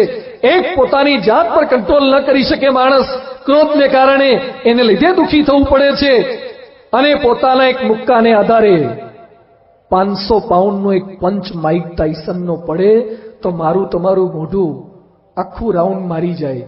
એ માઇક ટાયસન 20 વર્ષે તો વર્લ્ડ ચેમ્પિયન બની ગયો હતો, પણ બોક્સિંગની જ રમતમાં પોતાના ગુસ્સા પર કંટ્રોલ ન કરી શકે અને હોલીફિલ્ડ નામના પ્લેયરનો કાન કરડી ગયો, બીજાને બચકા ભરી લીધા. એમાં કેટલાય અપમાનો એને સહન કરવા પડ્યા છે, કેટલાય પ્રશ્નોનો સામનો કરવો પડ્યો છે. ક્યાંક આપણા પરિવારમાં વ્યક્તિગત પ્રશ્ન થાય છે, એનું કારણ આપણો ક્રોધ છે. ક્યાંક પત્નીને દુઃખી કરીએ છીએ, ક્યાંક સંતાનોને દુઃખી કરીએ છીએ, દાડાની મારી બી જાય છે. આપણા અશાંતિનું કારણ, આપણા દુઃખનું કારણ, પ્રશ્નનું કારણ આપણો ક્રોધ તો નથી ને? કેટલીક ગાડીની પાછળ લખી હોય છે હાઈલી ઇન્ફ્લેમેબલ. તમારું વાહન 10-15 ફૂટ દૂર રાખજો, અંદર જ્વલનશીલ પ્રવાહી છે. એમ મારા તમારા ઉપર પણ એક સાઇન બોર્ડ મારવા જેવા હોય છે કે બહુ વતાવતા નહીં, જ્વલનશીલ પ્રવાહી છે, તરત ભડકે બળશે. નાની નાની બાબતની અંદર ક્રોધ, કોઈકનું અપમાન કરી નાખવું એટલું સાહજિક આપણને વર્તે છે. જે ક્રોધ નથી કરતા એ અખંડ આનંદ મારે. બ્રહ્મ સ્વરૂપ યોગીજી મહારાજ પ્રમુખ સ્વામીજીના ગુરુ, જેને ગોંડલના યોગી રાજ કહેવાતા, એ યોગીજી મહારાજ અખંડ આનંદમાં રહેતા. દુલાભાયા કાગે યોગી બાપાના એકવાર દર્શન કર્યા અને પોતે બોલી ગયા, જોગી જોયા જોવાનું બીજું કાંઈ ન રહ્યું રે લોલ. યોગી બાપા પર કીર્તન લખ્યા પછી એને કોઈ પદ લખ્યા નથી. એ યોગીજી મહારાજ હતા, અખંડ આનંદમાં રહેતા. એ યોગીજી મહારાજ કહેતા, અમારી દુકાનમાં ક્રોધ જ નથી તો પછી અમને અશાંતિ કે પ્રશ્ન થાય છે ને લીધે. આપણા પ્રશ્નનું કારણ ક્યાંક આપણો ક્રોધ છે, આપણા પ્રશ્નનું કારણ ક્યાંક આપણી ઈર્ષા છે. અમારે એક યુવક અમરેલી બાજુનો, ગ્રેજ્યુએટ થયો, એન્જિનિયર થયો, છતાં એને નોકરી નહોતી મળતી. એટલે નોકરી શોધ કરવા માટે સાઉથમાં ગયો. બેંગ્લોરમાં એને ઇન્ટરવ્યુ આપ્યું. ઇન્ટરવ્યુ લેનારે એને સામો પ્રશ્ન પૂછ્યો કે તમારે કેટલા પગારની અપેક્ષા છે? આ નક્કી કરીને ગયો તો 5,000 આપે ને તો એ રહી જ જવું, કારણ કે અહીંયા કઈ જોબ નથી મળતી. એટલે એ બોલવા જતો હતો કે 5,000, પણ એને એમ થયું કે આપણે નથી બોલવું, એ લોકો સામેથી કેટલો આપે છે. એટલે એને એમ કીધું કે તમે કેટલો આપી શકો? ઇન્ટરવ્યુ લેનારે એને જવાબ શું આપ્યો કે અમે તમને મહિને 50,000 થી વધારે ના આપી શકીએ. આણે ધાર્યા હતા 5,000. પેલા લોકો 50,000 આપવા માટે સહમત થયા. એટલો રાજી થઈ ગયો, એણે સંતોને ફોન કરીને જણાવ્યું. 2 મહિના સુધી એટલો આનંદ માર્યો. અને 3જા મહિને એને ફોન શું કર્યો કે સ્વામી મને તકલીફ શરૂ થઈ. શું તકલીફ? એ કે મારા પછી કેટલાક રિક્રુટ થયા છે એનો 60,000 72,000 પગાર છે. સંતોએ વાત કરી તારે 5,000 ની એ તાકાત નહોતી, તને 50 મળ્યો છે, પણ તું કોઈકનો 60 અને 65 ને 72 જોઈ ગયો, એની તને તકલીફ છે. આપણે દુખી છીએ, આપણી પાસે સાદા મોબાઈલ છે એને લીધે નહીં, બીજા પાસે સ્માર્ટફોન છે એને લીધે દુઃખ છે. અમારે એક યુવકને સાયકલ ફેરવતો તો બાઇક નહોતું, અને કોલેજમાં આવ્યો એટલે મને કે પપ્પાને કોને સ્વામી BCA એડમિશન મળ્યું છે, બાઇક લઈ આપે. એટલે મેં એના બાપુજીને રિક્વેસ્ટ કરી, મેં કીધું તમારો દીકરો હવે કોલેજમાં આવ્યો તો બાઇક લઈ આપો, તો ફેરવે એવો છે ને અનુકૂળ હોય તો. બહુ પ્રેશર તો કરાય નહીં, કારણ કે પૈસા એને કાઢવાના હતા. મને કે સ્વામી સગવડ છે ને હું લઈ આપીશ. બાઇક લઈ આપ્યું. છોકરો મંદિરે આવ્યો, કિચન ફેરવતો આવ્યો. મને કે સ્વામી પૂજન કરી દો. પછી તો મંદિરે લઈ આવે, કોઈ ન હોય તો એ હોર્ન મારે, લોકોને બતાવે 60,000 નું હીરો હોન્ડા લાવ્યો છે. 2-3 મહિના સુધી સરસ ચાલ્યું. અને પછી અમારી પાસે તો ઘણી ગાડીઓના પૂજન થવા આવતા હોય, એમાં એક પેલું યાવા બુઝા કંઈક બાઇક આવે છે, 60 લાખનું, 15 લાખનું, 25 લાખનું. હેઠું પડે તો ઊભું કરવા 3 જણા જોઈએ. એવું બાઇક લઈને એક જણો આવ્યો હતો ને એનું પૂજન હું કરતો હતો, અને પેલો 60,000 વાળો હીરો હોન્ડા વાળો દૂર ઉભો હતો. એટલે મેં એને બોલાયો, તું જો બાઇક આને કહેવાય. ત્યારથી એને તકલીફ શરૂ થઈ ગઈ છે. મન કે આવી ગાડી મારે ક્યારે આવશે? તું અત્યાર સુધી તું પેન્ડલ મારતો તો, હજુ 2 મહિનાથી તને બાઇક મળ્યું છે અને કોકનું મોટું બાઇક જોઈ અને તારો આનંદ માત્ર જતો રહ્યો. આપણને દુઃખ છે બીજા આગળ વધી જાય છે એનું દુઃખ છે. આપણા સગા ભાઈ આગળ વધે અને આપણી નીચેના આગળ વધે એનું દુઃખ છે. આપણી ઉત્તરાયણ પૂરી થઈ પછી પ્રશ્ન એ નથી પૂછતા કે કેટલા પતંગ ચગાયા, આપણે પ્રશ્ન એ પૂછીએ છીએ કે કેટલા પતંગ કાપ્યા. આપણને ચગાવવામાં રસ નથી, આપણને કાપવામાં રસ છે. કેટલાક લોકો તો કોકનો સ્થિર પતંગ જોઈ નથી શકતા એટલે લંગરિયા તૈયાર કરતા હોય છે. કેટલાક લોકો કોકના સ્થિર સુખી જીવન જોઈ નથી શકતા. અરે સગા પતિ પત્ની વચ્ચે પ્રશ્ન, કર્નલ શૈલેન્દ્ર અને મેજર સરોજા બંને લશ્કરની અંદર છે. એમાં એની પત્ની મેજર સરોજા એ શૂટિંગ કોમ્પિટિશનની અંદર ઓસ્ટ્રેલિયાની અંદર કોમનવેલ્થ ગેમ્સની અંદર શિલ્ડ પ્રાપ્ત કરે છે, મેડલ પ્રાપ્ત કરે છે. એના પતિને ખબર પડી કે મારી પત્ની મારા કરતા આગળ નીકળી ગઈ. એણે પોતાની પત્નીના બધા જ શિલ્ડ મેડલ ઘરમાં હતા એ બધા જ તોડી નાખ્યા. ઈર્ષા, પતિ પત્ની વચ્ચે ઈર્ષા, ભાઈ ભાઈ વચ્ચે ઈર્ષા. કોકના ઘરમાં ફ્રીજ આવે ને ધુમાડા આપણા ઘેર નીકળે. ભલા ઉસકી કમીઝ મેરી કમીઝ સે જ્યાદા સફેદ કૈસે રીમ કા ચમત્કાર. કોઈકના ધોળા લુગડા આપણે જોઈ શકતા નથી, કોઈકનું સારું બાઇક આપણે જોઈ શકતા નથી. પરીક્ષામાં તમારું ખરાબ રિઝલ્ટ આવે એનું દુઃખ લાગે, પણ જો બધાનું એક સરખું આવે ને તો આપણું દુઃખ હળવું થઈ જાય. અમેરિકામાં લાઇટ જાય તો એ લોકો ફ્યુઝ ચેક કરે કે ફ્યુઝમાં ફોલ્ટ છે. જાપાનમાં લાઇટ જાય તો એ લોકો ઇલેક્ટ્રિક સેન્ટરમાં PGVCL કે જેટકો જેવું હોય ત્યાં ફોન કરે કે ભાઈ કંપનીમાં ફોલ્ટ છે. અને ભારતમાં, ગુજરાતમાં, રાજકોટમાં આપણા ઘરમાં અંધારું થાય તો બાજુવાળાને ઘેર જોવા જાય તમારે ગઈ, હું ને ગઈ હોય તો વાંધો નહીં. આમે કાંઠે ફોન કરે તમારે ગયું છે. અને જો બધા લાઈટ ગઈ હોય ને તો તકલીફ નહીં. મારે એકલાને ન જવી જોઈએ. હું એકલો દુઃખી થવું એ ચાલે નહીં, બધા દુઃખી થવા જોઈએ. આ જોતા લાગે છે કે આપણા પ્રશ્નોનું કારણ એ કોઈ વ્યક્તિ નથી, પતિ નથી, પત્ની નથી, સાસુ નથી, સસરા નથી. પ્રશ્નોનું કારણ છે કોણ? એક ભાઈએ ન્યુયોર્કથી લોસ એન્જલસ સુધી ચાલતા ચાલતા યાત્રા કરી. ન્યુયોર્ક ક્યાં અને લોસ એન્જલસ ક્યાં, બે છેડા છે અમેરિકાના. ચાલતો ચાલતો ગયો. પત્રકારે એનો ઇન્ટરવ્યુ લીધો, પ્રશ્ન પૂછ્યો કે તમે આટલું બધું ચાલ્યા, એકલા ચાલ્યા, એમાં તમને સૌથી વધારે નડ્યું શું? ટ્રાફિક? નો. એટમોસ્ફિયર ક્લાઇમેટના ચેન્જીસ? નો. ભૂખ તરસ? નહીં. તો તમને નડ્યું શું? અને સરસ જવાબ આપે છે, સેન્ડ ઇન માય શૂઝ. મારા બૂટમાં જે રેતીની થોડી ઘણી કણી ઘૂસી જતી હતી ને, એ મને ચાલતા ચાલતા વધારે નડતી હતી. દુનિયાનું કશું જ મને નડ્યું નથી. એમ આપણને જે નડે છે, મારા પ્રશ્નો નડે છે, મારા સ્વભાવના પ્રશ્નો નડે છે. માણસ માત્ર દુઃખી છે, પોતાના પ્રશ્નોથી દુઃખી છે, સ્વભાવથી દુઃખી છે. અરે પ્રશ્નો છે તો કરવાનું શું? એનું સમાધાન શું છે? મહાભારતની અંદર અતિ સુંદર પ્રસંગ આવે છે. મઠી રાખવા જેવો પ્રસંગ છે, યાદ રાખવા જેવો પ્રસંગ છે, અરે ગાંઠે બાંધવા જેવો પ્રસંગ છે. મહાભારતની અંદર પણ પાંડવ પરિવાર, કૌરવ પરિવાર, માણસ હતા એટલે પ્રશ્ન તો આવે. એમાં એક અદ્ભુત ઘટના બની. યુદ્ધ ચાલુ હતું અને ચાલુ યુદ્ધે અર્જુનને એવા સમાચાર મળ્યા, કૃષ્ણને એવા સમાચાર મળ્યા કે યુધિષ્ઠિર કંઈક ચિંતાજનક પરિસ્થિતિમાં મુકાઈ ગયા છે. એટલે ચાલુ યુદ્ધે અર્જુન કૃષ્ણ પરમાત્માને કહે છે કે મારા ભાઈ પાસે રથ લઈ લો. રથ લઈને અર્જુન યુધિષ્ઠિર પાસે પહોંચ્યા. એટલે યુધિષ્ઠિર પ્રશ્ન પૂછે છે અર્જુનને જોયા પછી કે ચાલુ યુદ્ધે તું કેમ આવી ગયો? કંઈક આનંદના સમાચાર છે, વિજયના સમાચાર છે, શું કર્ણ મરાયો? એટલે અર્જુન કહે છે ભાઈ કર્ણ નથી મરાયો, આપ તકલીફમાં છે એવું મને લાગ્યું એટલે હું આપને મળવા માટે આવ્યો. તે કર્ણ નથી માર્યો અને યુદ્ધ છોડીને શા માટે આવ્યો? ધિક્કાર છે તારા ગાંડીવને, ધિક્કાર છે તારા ધનુષ્યને. અર્જુનનું અપમાન કર્યું યુધિષ્ઠિરે અને અર્જુનથી આ સહન ન થયું. પાંડવ પરિવારની એકતાની વાતો તમે સાંભળી છે ને, તો આ પ્રસંગ પણ પેરેલલ સાંભળજો કે પાંડવ પરિવારમાં પણ ક્યારેક કેવો પ્રશ્ન થયો છે. અર્જુન ગુસ્સે થઈ ગયા. અર્જુન કૃષ્ણને કહે છે કે જે મારું અપમાન કરે એને હું સહન કરી શકું, પણ જે મારા ગાંડીવનું અપમાન કરે એને કદાપી સહન ન કરું. એટલે એને પોતાની તલવાર કે કાઢી અને યુધિષ્ઠિરનો વધ કરવા માટે તૈયાર થઈ ગયો. અર્જુન આજે પતાવી દઉં, મારા ભાઈને મારી નાખું. કૃષ્ણ ભગવાન કે ગાંડો થયો છે કે શું? તારો ભાઈ છે, એને તું પિતા તુલ્ય ગણે છે, ભાઈને મારી નાખવાનો? ખૂબ સમજાવે છે અર્જુન કે એણે મારા ગાંડીવનું અપમાન કર્યું છે તો મારે બદલો લેવો જોઈએ. કૃષ્ણ ભગવાન પ્રશ્નોનું સમાધાન શું આપે છે કે શાસ્ત્રોમાં લખ્યું છે કે આપણા વડીલ હોય એનું તમે અપમાન કરો એ વધ કર્યા બરાબર છે.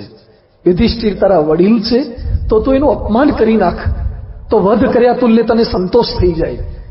એટલે તલવારને મ્યાન કરીને અર્જુન યુધિષ્ઠિર સામે જોઈને કહે છે જે કંઈ અમને લાક્ષાગૃહમાં તકલીફ પડી, જે કંઈ અમને જંગલમાં ભટકવું પડ્યું છે એ બધું તારે લીધે છે. તારી એકની ભૂલને લીધે મેં જુગાર હારી ગયા છે, તારી એકની ભૂલને લીધે મારી દ્રૌપદીનું વસ્ત્રાહરણ થયું છે, તારી એકની ભૂલને લીધે અમારે વન વન ભટકવાનો વારો આવ્યો છે. ઘોર અપમાન અર્જુને પોતાના ભાઈ યુધિષ્ઠિરનું કર્યું એટલે સંતોષ થઈ ગયો વધ કર્યા તુલ્ય. હવે અર્જુન કૃષ્ણ ભગવાનને કહે છે હવે મારે આત્મહત્યા કરી લેવી છે. પાછો નવો પ્રશ્ન. કૃષ્ણ કે તારે કેમ મરી જવું છે? હવે માંડ આમાંથી સોલ્યુશન કાઢ્યું. એ કે મારા પિતા તુલ્ય ભાઈ, એનું મેં આવું અપમાન કર્યું, હવે મને જીવવાનો કોઈ અધિકાર નથી, મારે મરી જવું છે. એ સમયે કૃષ્ણ ભગવાન કહે છે કે શાસ્ત્રોમાં લખ્યું છે કે પોતાની જાતે પોતાના વખાણ કરવાને એ આત્મહત્યા કરવા બરાબર છે. હવે તું તારા વખાણ ચાલુ કર. એટલે અર્જુન કહે છે કે મારા જેવો કોઈ શ્રેષ્ઠ યોદ્ધો નહીં, મારા જેવો કોઈ બાણવીર નહીં, મારા જેવો કોઈ મર્દ નહીં, મારા જેવો કોઈ પવિત્ર નહીં. અર્જુનને માંડ શાંત પાડ્યો ત્યાં યુધિષ્ઠિર કે હવે મારે મરી જવું છે. પાંડવ પરિવારમાં ક્યાંક ક્યાંક પ્રશ્નો આવ્યા છે, પણ પ્રશ્નોના સમાધાન આપી શકે એવા કૃષ્ણ પરમાત્મા એ સાથે હતા. આ પારાયણ, આ માનવ ઉત્કર્ષ મહોત્સવ એ પ્રશ્નના સમાધાન આપવા માટે છે. પ્રશ્ન આવશે પણ એના સમાધાન શું આપી શકીએ? એક યુવક અમને સંતોને મળવા માટે આવ્યો. મને કે સ્વામી મારી ભાભી હેરાન કરે છે. ભાભી હેરાન કરવામાં શું કરે? એ કે ભાઈ ભાભી બંને શહેરમાં રહે છે રાજકોટમાં, હું ગામડેથી અહીંયા આવ્યો છું, ભાભીને ગમતું નથી. એટલે ભાભી મારી સાયકલની હવા કાઢી નાખે છે. કોણ જાણે ભાભીને હવા બહુ ગમતી હશે, બહાર ઓછી પડતી હતી, સાયકલની કાઢી નાખે. બધું એક કામ કરીએ, સાયકલમાં હવા ભરવાનો પંપ કેટલાનો આવે? મન કે સ્વામી એ તો 200-500 નો આવે. બધું લાવી દે ને. મન કે પંપ લઈને મારે શું કરવાનું? બધું તુલસીદાસ ચંદન ઘસે તિલક કરે રઘુવીર, ભાભી હવા કાઢે ને હવા ભરે દિયર વીર. બધું ભલે ને ભાભી કાઢી નાખે તારે ભરીને જતું રહેવાનું. 2-5 દિવસ થોડુંક સરસ ચાલ્યું, પાછો આવ્યો. મન કે સ્વામી નવો પ્રશ્ન થયો. શું પ્રશ્ન? મન કે જેના આધારે હવા ટકી રહે એવો પેલો વાલ ગોલો આવે એ ભાભી કાઢીને ફેંકી દે છે. એની ભાભીએ ડોક્ટરેટ કર્યું હતું, પીએચડી થી લીધી હેરાન કરવામાં. બધું વાલ ગોલો કેટલાનો આવે? મન કે એ તો 2-5 રૂપિયાનો આવે. લઈ દે 2-5. થોડા દિવસ સરસ ચાલ્યું, પાછો આવ્યો. મને કે સ્વામી નવો પ્રશ્ન ઉદ્ભવ્યો. શું પ્રશ્ન થયો? એ કે ભાભી પરિકરથી પંક્ચર પાડે છે. ડિલીટ થયેલી હતી હેરાન કરવામાં. સ્નાતક, અનુસ્નાતક, ડબલ ગ્રેજ્યુએટ. હવે કંઈક નવું સમાધાન વિચારીએ, પ્રશ્નનું સમાધાન. મન કે સ્વામી આટલો સત્સંગ કર્યો, હવે મેં સમાધાન વિચારી લીધું. શું કર્યું? મન કે હવે હું જ હવા કાઢીને મૂકી દઉં છું. તું શું કર હવા કાઢે? મન કે નોકરીએ જઉં છું ને હવે ઘરે આવું એટલે હવા કાઢીને સાયકલ મૂકી દઉં અને હવારે જાતે ભરીને જતો રહું છું. ભાભી જોતી જોતી રહી જાય છે. યાદ રાખો, દુનિયાની કેટલીક ભાભીમાં, સાસુમાં, સસરામાં, નણંદમાં, જેઠાણીમાં, દેરાણીમાં સુધારા નહીં થાય. આપણામાં સુધારો કરવા માટે આ માનવ ઉત્કર્ષ મહોત્સવ છે. આપણામાં સુધારો કરવા માટે, આપણી જાતની અંદર સુધારો કરવા માટે રાજકોટના એક પણ રસ્તા પર બમ્પ ના આવે, ખાડા ના આવે, એ ફેરફાર તમે નહીં કરી શકો. પણ તમારી ગાડીમાં જરક ઓછા લાગે એવી ગાડી તમે ચોક્કસ સિલેક્ટ કરી શકો. રોડ પર ગાયો આડી ના આવે એ આપણા હાથની અંદર નથી. તમે સલામત સવારી કરી શકો અને બ્રેકને સલામત રીતે ઉપયોગ કરી શકો એ આપણા હાથની અંદર છે. એ સમાધાન છે. પ્રશ્ન માત્રનું સમાધાન આ છે. હેલ્મેટ પહેરવાથી અકસ્માત ન થાય એમ નથી, પણ અકસ્માત થાય તો માથું બચવું જાય. સીટ બેલ્ટ બાંધવાથી એક્સિડન્ટ ન થાય એવું નથી, પણ જર્ક ન લાગે. ક્લોરોફોર્મ સુંગાડવાથી ઓપરેશન ન કરવું પડે એમ નથી, પણ ઓપરેશનનો દુખાવો ન લાગે. એમ પારાયણમાં આવવાથી પ્રશ્ન ન આવે એટલી ગેરંટી નથી, પણ પ્રશ્ન આવશે પણ લાગશે નહીં, બિલકુલ લાગશે નહીં. જેમ તમારો જ પગ કપાતો હોય ને ક્લોરોફોર્મ સૂંઘ્યું હોય તો આપણને દુખાવો નથી લાગતો, એમ પ્રશ્ન દેખાય પણ પરેશાની ન અનુભવાય. એના માટે આ પારાયણ છે, એના માટે આ માનવ ઉત્કર્ષ મહોત્સવ છે. પ્રશ્નો સ્વભાવના છે, એના સમાધાન માટે સત્સંગ, ભગવાન અને સંતનું સાનિધ્ય ઉપાય છે. એના માટે સત્શાસ્ત્રનું પઠન ઉપાય છે. ગમે તેવા વિચિત્ર પ્રશ્નો કરનારા માણસો બદલાય. લક્ષ્મણ તુકારામ ગોબે નામનો માણસ બોમ્બેની અંદર ચોપાટી ઉપર દરિયા કિનારે જેટલા માણસો બેઠા હોય એને રેઝર મારે, ચાપર મારે, ઈજાગ્રસ્ત કરે. બોમ્બેની તમામ જેલોની અંદર એ જઈ આવ્યો છે. છેવટે વકીલો થાકે, જજ થાકે, પણ એ કંટાળતો નથી. પણ જેલની અંદર જેલરે એને સત્યના પ્રયોગો, ગાંધીજીની આત્મકથા વાંચવા માટે આપી. અને આ માણસ હિંસક પ્રવૃત્તિનો માણસ આ વાંચ્યા પછી થોડોક બદલાયો. એણે જેલની અંદર કેદીઓને ભેગા કરીને સત્યના પ્રયોગો વાંચી ત્યાં પારાયણ શરૂ કરી. અત્યારે જે માણસ 15-20 વર્ષ જેલમાં રહીને નહોતો સુધર્યો, એક સારું પુસ્તક વાંચીને બદલાયો છે. પ્રશ્નોના સમાધાન એ સત્સંગથી છે. પ્રશ્નોના સમાધાન એ સદવાંચનથી છે. પ્રશ્નોના સમાગમ એ સંતોના સમાગમથી છે. કોઈ પણ પ્રશ્ન આવે ત્યારે પત્નીને, પતિને, સંતાનોને, પડોશીને દોષ દેતા પહેલા જરાક પોતાની જાત સામે જોઈએ. વિદ્યાર્થી તૈયારી કરે નહીં અને પછી પ્રશ્ન ઉઠાવે કે પેપર અઘરું હતું, એક્ઝામિનર ખરાબ હતા, કમ્પ્યુટરમાં ગોટાળા છે. થોડોક પોતાના પર તો વિચાર કરીએ કે મારી તૈયારી ઓછી હતી. કેટલાક લોકો એમ કહે છે કે નોકરી મળતી નથી, બેકારી બહુ છે, સરકાર કંઈ કરતી નથી. અરે આઈઆઈએમ ને આઈઆઈટી વાળાને કંપનીઓ નોકરી સામેથી આપવા માટે આવે છે. ક્યાંક પ્રશ્ન આપણો છે. રોડ પર પોલીસ પકડે ત્યારે પ્રશ્ન કરે છે કે પોલીસો પૈસા ખાય છે. અરે એ જે કરતા હોય પણ 3 સવારી આપણે ચલાવીએ, લાયસન્સ વગર ચલાવીએ, કંઈક પ્રશ્ન આપણો પણ છે ને. લગ્ન નથી થતા ત્યારે પ્રશ્ન ઉઠાવે છે છોકરીઓની સંખ્યા ઘટી ગઈ. અરે ઘટી ગઈ તો એ જે હરખું ભણ્યા છે ને, જેના સ્વભાવ સારા છે, જેનું ઘર સારું છે ને આજે પણ મળે છે. ક્યાંક પ્રશ્ન આપણા સ્વભાવનો છે, ક્યાંક આપણા શિક્ષણનો છે. કેટલાયને ગાડી બંગલા થઈ ગયા, આપણે કાંઈ નથી. ભગવાન પક્ષપાત કરે છે, અરે મહેનત કરીને આગળ આવ્યા છે, તમારે કાંઈ નથી કરવું. પ્રશ્ન થાય ત્યારે લોકોની સામે જોવાને બદલે થોડુંક આપણી સામે જોઈએ કે આમાં મારો કઈ વાંક ખરો. જાપાનમાં દરેક સેલ્સમેનને શીખવાડવામાં આવે છે કે કોઈ કસ્ટમર ખરાબ નથી. Whatever wrong is wrong within me. જે કઈ ખરાબી છે મારા સેલ્સમેનશીપમાં ખરાબી છે. આજે આપણે બધા સંકલ્પબદ્ધ થઈએ. આજે આટલી મોટી સંખ્યામાં બીએપીએસ પરિવારના આમંત્રણનો સ્વીકાર કરી આપણે સૌ કોઈ પધાર્યા છીએ. કંઈક વાતો સમજવાના આપણા મનની અંદર ઈચ્છા છે. અહીંયા કઈ લૌકિક ભેટ સોગાદ આપને આપવાની નથી. અહીંયા કોઈ પહેરામણી વધામણી આપવાની નથી. પણ એકમાત્ર સ્વાર્થ, એક લાગણી, સાધુ બન્યા પછી પ્રમુખ સ્વામી મહારાજના સંત તરીકે આપ સૌ કોઈ વચ્ચે છે. અમે કોઈ કમાવા નથી જતા. અમે તમારા આપેલા પૈસાથી, આ કપડાં પણ તમારા લોકોના આપેલા દાનથી અમે કપડાં પહેરીએ છીએ. અમે કોઈ સાધુઓ નોકરી ધંધા કરવા જતા નથી. તમે જે કંઈ દાન ભેટ આપો છો એમાંથી ભગવાનને થાળ ધરાવી અને અમે ભગવાનનો પ્રસાદ જમીએ છીએ.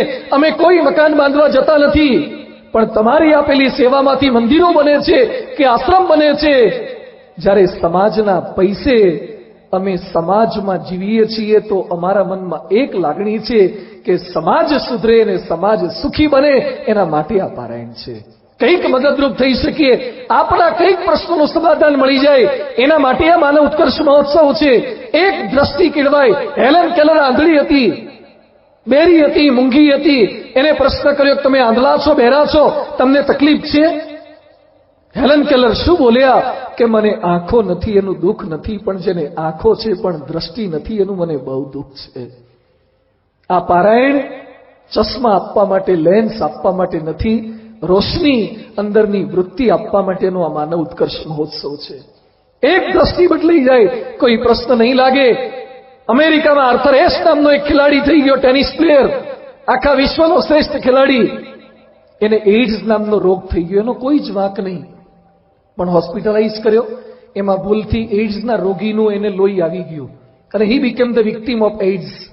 એટલે એનો એક ચાહક એની પાસે આવ્યો અને કહે છે કે ભારતમાં, અમેરિકામાં, વિશ્વમાં કરોડો લોકો છે, અબજો લોકો છે, તો ભગવાને તમારા જેવા સારા પ્લેયરને જ શા માટે એઇડ્સ કર્યો?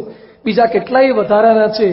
અને એવા સમયે આર્થરે સરસ પ્રશ્ન પૂછે છે કે આખા વિશ્વની અંદર ટેનિસ રમનારા કેટલા?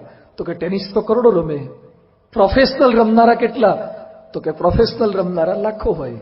એમાંથી નેશનલ લેવલે હજારો, ઇન્ટરનેશનલ એ તો કે 100 જેવા હોય. એમાં સેમીફાઇનલમાં પહોંચનારા 4, ફાઇનલમાં 2 અને જીતનાર એક જ હોય. એ કે પણ શા માટે આપ મને આવો પ્રશ્ન કરો છો? એ સમયે એઇડ્સનો ભોગ બનેલો ને મૃત્યુ પથારી પર સૂતેલો અમેરિકાનો ખેલાડી શું કહે છે? અત્યાર સુધી મને 50 વખત ગોલ્ડ મેડલ મળ્યા છે.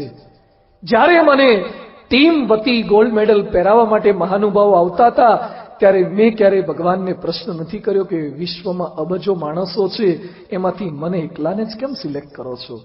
મને જ્યારે સુખ મળે ત્યારે હું ભગવાનને ક્યારેય પ્રશ્ન નથી કરતો, તો મને દુઃખ મળે ત્યારે ભગવાનને પ્રશ્ન કરવાનો મને કોઈ અધિકાર નથી. જ્યારે સુખ મળ્યું ત્યારે ભગવાનને કોઈ પ્રશ્ન નથી કરતા, તો દુઃખ મળે ત્યારે પણ શા માટે ફરિયાદ કરીએ છીએ? એક અભિગમ બદલાઈ જાય, એક દ્રષ્ટિ બદલાઈ જાય તો ગમે તેવા દુઃખો, પ્રશ્નોની વચ્ચે આપણે સ્થિરતાથી, શાંતિથી રહી શકીએ છીએ. એ માનવ ઉત્કર્ષ મહોત્સવનો આશય છે. અહીંયા બેઠેલાને પ્રશ્નો છે જ એવું આ પારાયણનો આશય નથી, ઉદ્દેશ નથી. પણ નાના મોટા કંઈક પ્રશ્નોના સમાધાનો પ્રાપ્ત થાય એ થોડોક અમારો અલ્પ પ્રયત્ન છે. ન કેવળ આજનો દિવસ, પણ 7 દિવસ સુધી એ પ્રયત્ન થશે અલગ અલગ વિષય ઉપર. કેટલાકને પ્રશ્ન છે કે મહેનત કરીએ છીએ છતાં સફળતા કેમ નથી મળતી, એની વાતો પણ હું કરવાનો છું. કેટલાકની BMW, ઓડી જોયા પછી, મર્સિડીઝ જોયા પછી લાળ પડે છે. આપણને એમ થાય છે કે આવી જ્વલન સફળતા આપણને કઈ રીતે મળી શકે, એની વાતો પણ કરવી છે. કેટલાકને પોતાના સંતાનોના પ્રશ્નો છે. બધું કંટ્રોલ કરી શક્યા પણ પોતાના સંતાનને કંટ્રોલ નથી કરી શકતા. એ સંતાનોની વાતો પણ આપણે કરવી છે. અમે સાધુઓ કોઈ હિમાલય કે ગિરનારની ગુફાઓમાં રહેનારા નથી. અમે કોઈ અભણ બાવાઓ નથી. ભણ્યા ગણ્યા પછી સમાજની વચ્ચે રહીએ છીએ, સમાજના પ્રશ્નોને જાણીએ છીએ, સ્કૂલો કોલેજોમાં જઈએ છીએ, એ યુવાનીની વીકનેસ અને સ્ટ્રેન્થને જાણીએ છીએ, એ પ્રશ્નોની વાતો પણ પારાયણમાં કરવી છે. અને માણસ સિંહ સાથે કામ લેતા શીખી ગયો, માછલી ઉપર સવારી કરતા શીખી ગયો, અને પેટાળમાં જતા શીખી ગયો, અને આકાશમાં વિમાનમાં સેટેલાઇટમાં જતા શીખી ગયો, પણ માણસ ઘરમાં માણસ સાથે રહેતા હજી શીખી શક્યો નથી. એ હ્યુમન રિલેશનની વાતો પણ આપણે આ પારાયણમાં કરવી છે. ન કેવળ એક બે વિષયો, પણ જ્યાં જ્યાં આપણા પ્રશ્ન છે, અને ભારતીય રાષ્ટ્રીયતાની વાતો, ભગવાનની શ્રદ્ધાની વાતો, સુખ શાંતિની વાતો, અલગ અલગ વિષયો પર આપણે કરવાના છીએ. આજે આટલી મોટી સંખ્યામાં પધાર્યા, આપ સૌ કોઈનો અમે ખૂબ ખૂબ આભાર માનીએ છીએ. સતત 7 દિન સુધી અલગ અલગ ડ્રામા, આવતીકાલે એક વિશિષ્ટ ડ્રામા સંજીવની, અને સાથે આવતીકાલે ગુજરાતના મુખ્યમંત્રી માનનીય શ્રી વિજયભાઈ રૂપાણી પણ આ પારાયણ પર્વે માનવ ઉત્કર્ષ મહોત્સવમાં પધારવાના છે. અને આવતીકાલે વાતો મારે કરવી છે સફળતાની, વ્યક્તિગત સફળતાની, સામૂહિક સફળતાની, પારિવારિક સફળતાની. જેને જેને પ્રશ્ન છે કે હું નિષ્ફળ કેમ જઉં છું, શા માટે નોકરીમાં નિષ્ફળ, ધંધામાં નિષ્ફળ, કેમ બીજા આગળ નીકળે છે, અને મને સફળતા કેમ નથી પ્રાપ્ત થતી. ખૂબ મોટી સંખ્યામાં આપણે આવ્યા છે, પણ છેલ્લી એક અરજ, થોડી ક્ષણો, છેલ્લી એક અરજ બધાને વિનંતી છે કે અલગ અલગ પ્રકારના શ્રોતાઓ હોય છે ને, કેટલાક કાગડા જેવા ને કેટલાક કૂતરા જેવા. કૂતરો પોતાને કંઈ પણ મળે તો ખાવું એટલું પોતે ખાય, અને બાકીનું ખાડો કરીને દાટી દે, બીજા કૂતરાઓને જાણ પણ ન કરે કે આપણી પાસે એક્સેસ ફૂડ આટલું પડ્યું છે. પણ કાગડો પોતાને મળ્યું હોય એટલું થોડુંક ખાય, અને બાકીનું એ કા કા કરી અને અનેક કાગડા સુધી પહોંચાડે છે. આપ બધાને મારી એક સાધુ તરીકે, એક સંત તરીકે એક અરજ છે, એક વિનંતી છે. જો આપણા રાજકોટના નાગરિકોને સદાચારી, સંપીલા, સંસ્કારી બનાવવા હોય તો થોડીક એક દયા આપ બધા કરજો. સાથે મળીને આવતીકાલે આવીએ ત્યાં સુધીમાં કાગડા બનીને થોડું કા કા કા કરજો. આપના સગાવાલાને મિત્રો સુધી આ વાત પહોંચે એના માટે. આપના લોકો સુધી, આપણા ભારતીય લોકો શું કરી શકે? એક ગુટકા ખાતા હોય એમાંથી 135નો માવો ખાતા હોય એમાંથી બીજાને ખાતા કરી શકે છે. પણ જો સાચું હિન્દુસ્તાનનું લોહી આપણી નસોમાં વહેતું હોય તો આવતીકાલે ઓછામાં ઓછા એક વ્યક્તિ સુધી તો આપણી વાત પહોંચે. એના માટે એક વ્યક્તિને લઈને આવીએ. એ આપણી ગુરુ દક્ષિણા ગણો કે રામાયણ પારાયણની આ સેવા ગણો. એટલી મહેરબાની આપ બધા સાથે કરો.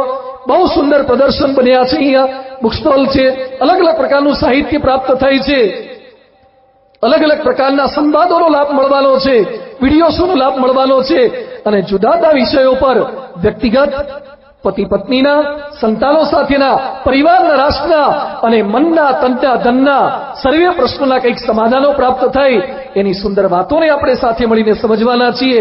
પુનઃ પૂર્ણ પુરુષોત્તમ ભગવાન સ્વામિનારાયણ, પરમ પૂજ્ય પ્રમુખ સ્વામી મહારાજ, મહંત સ્વામી મહારાજ, તેમના આશીર્વાદથી BAPS સ્વામિનારાયણ મંદિર કાલાવાડ રોડ દ્વારા આ માનવ ઉત્કર્ષ મહોત્સવનું આયોજન કર્યું છે. આપ સર્વે આટલી મોટી સંખ્યામાં અહીંયા પધાર્યા, આપ સૌ કોઈનો ખૂબ ખૂબ આભાર.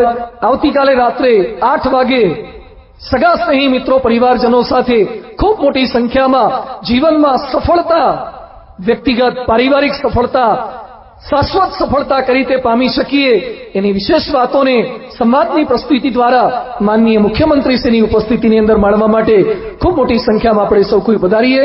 એના માટે સૌ કોઈને હાર્દિક આમંત્રણ છે. સૌનો ખૂબ ખૂબ આભાર.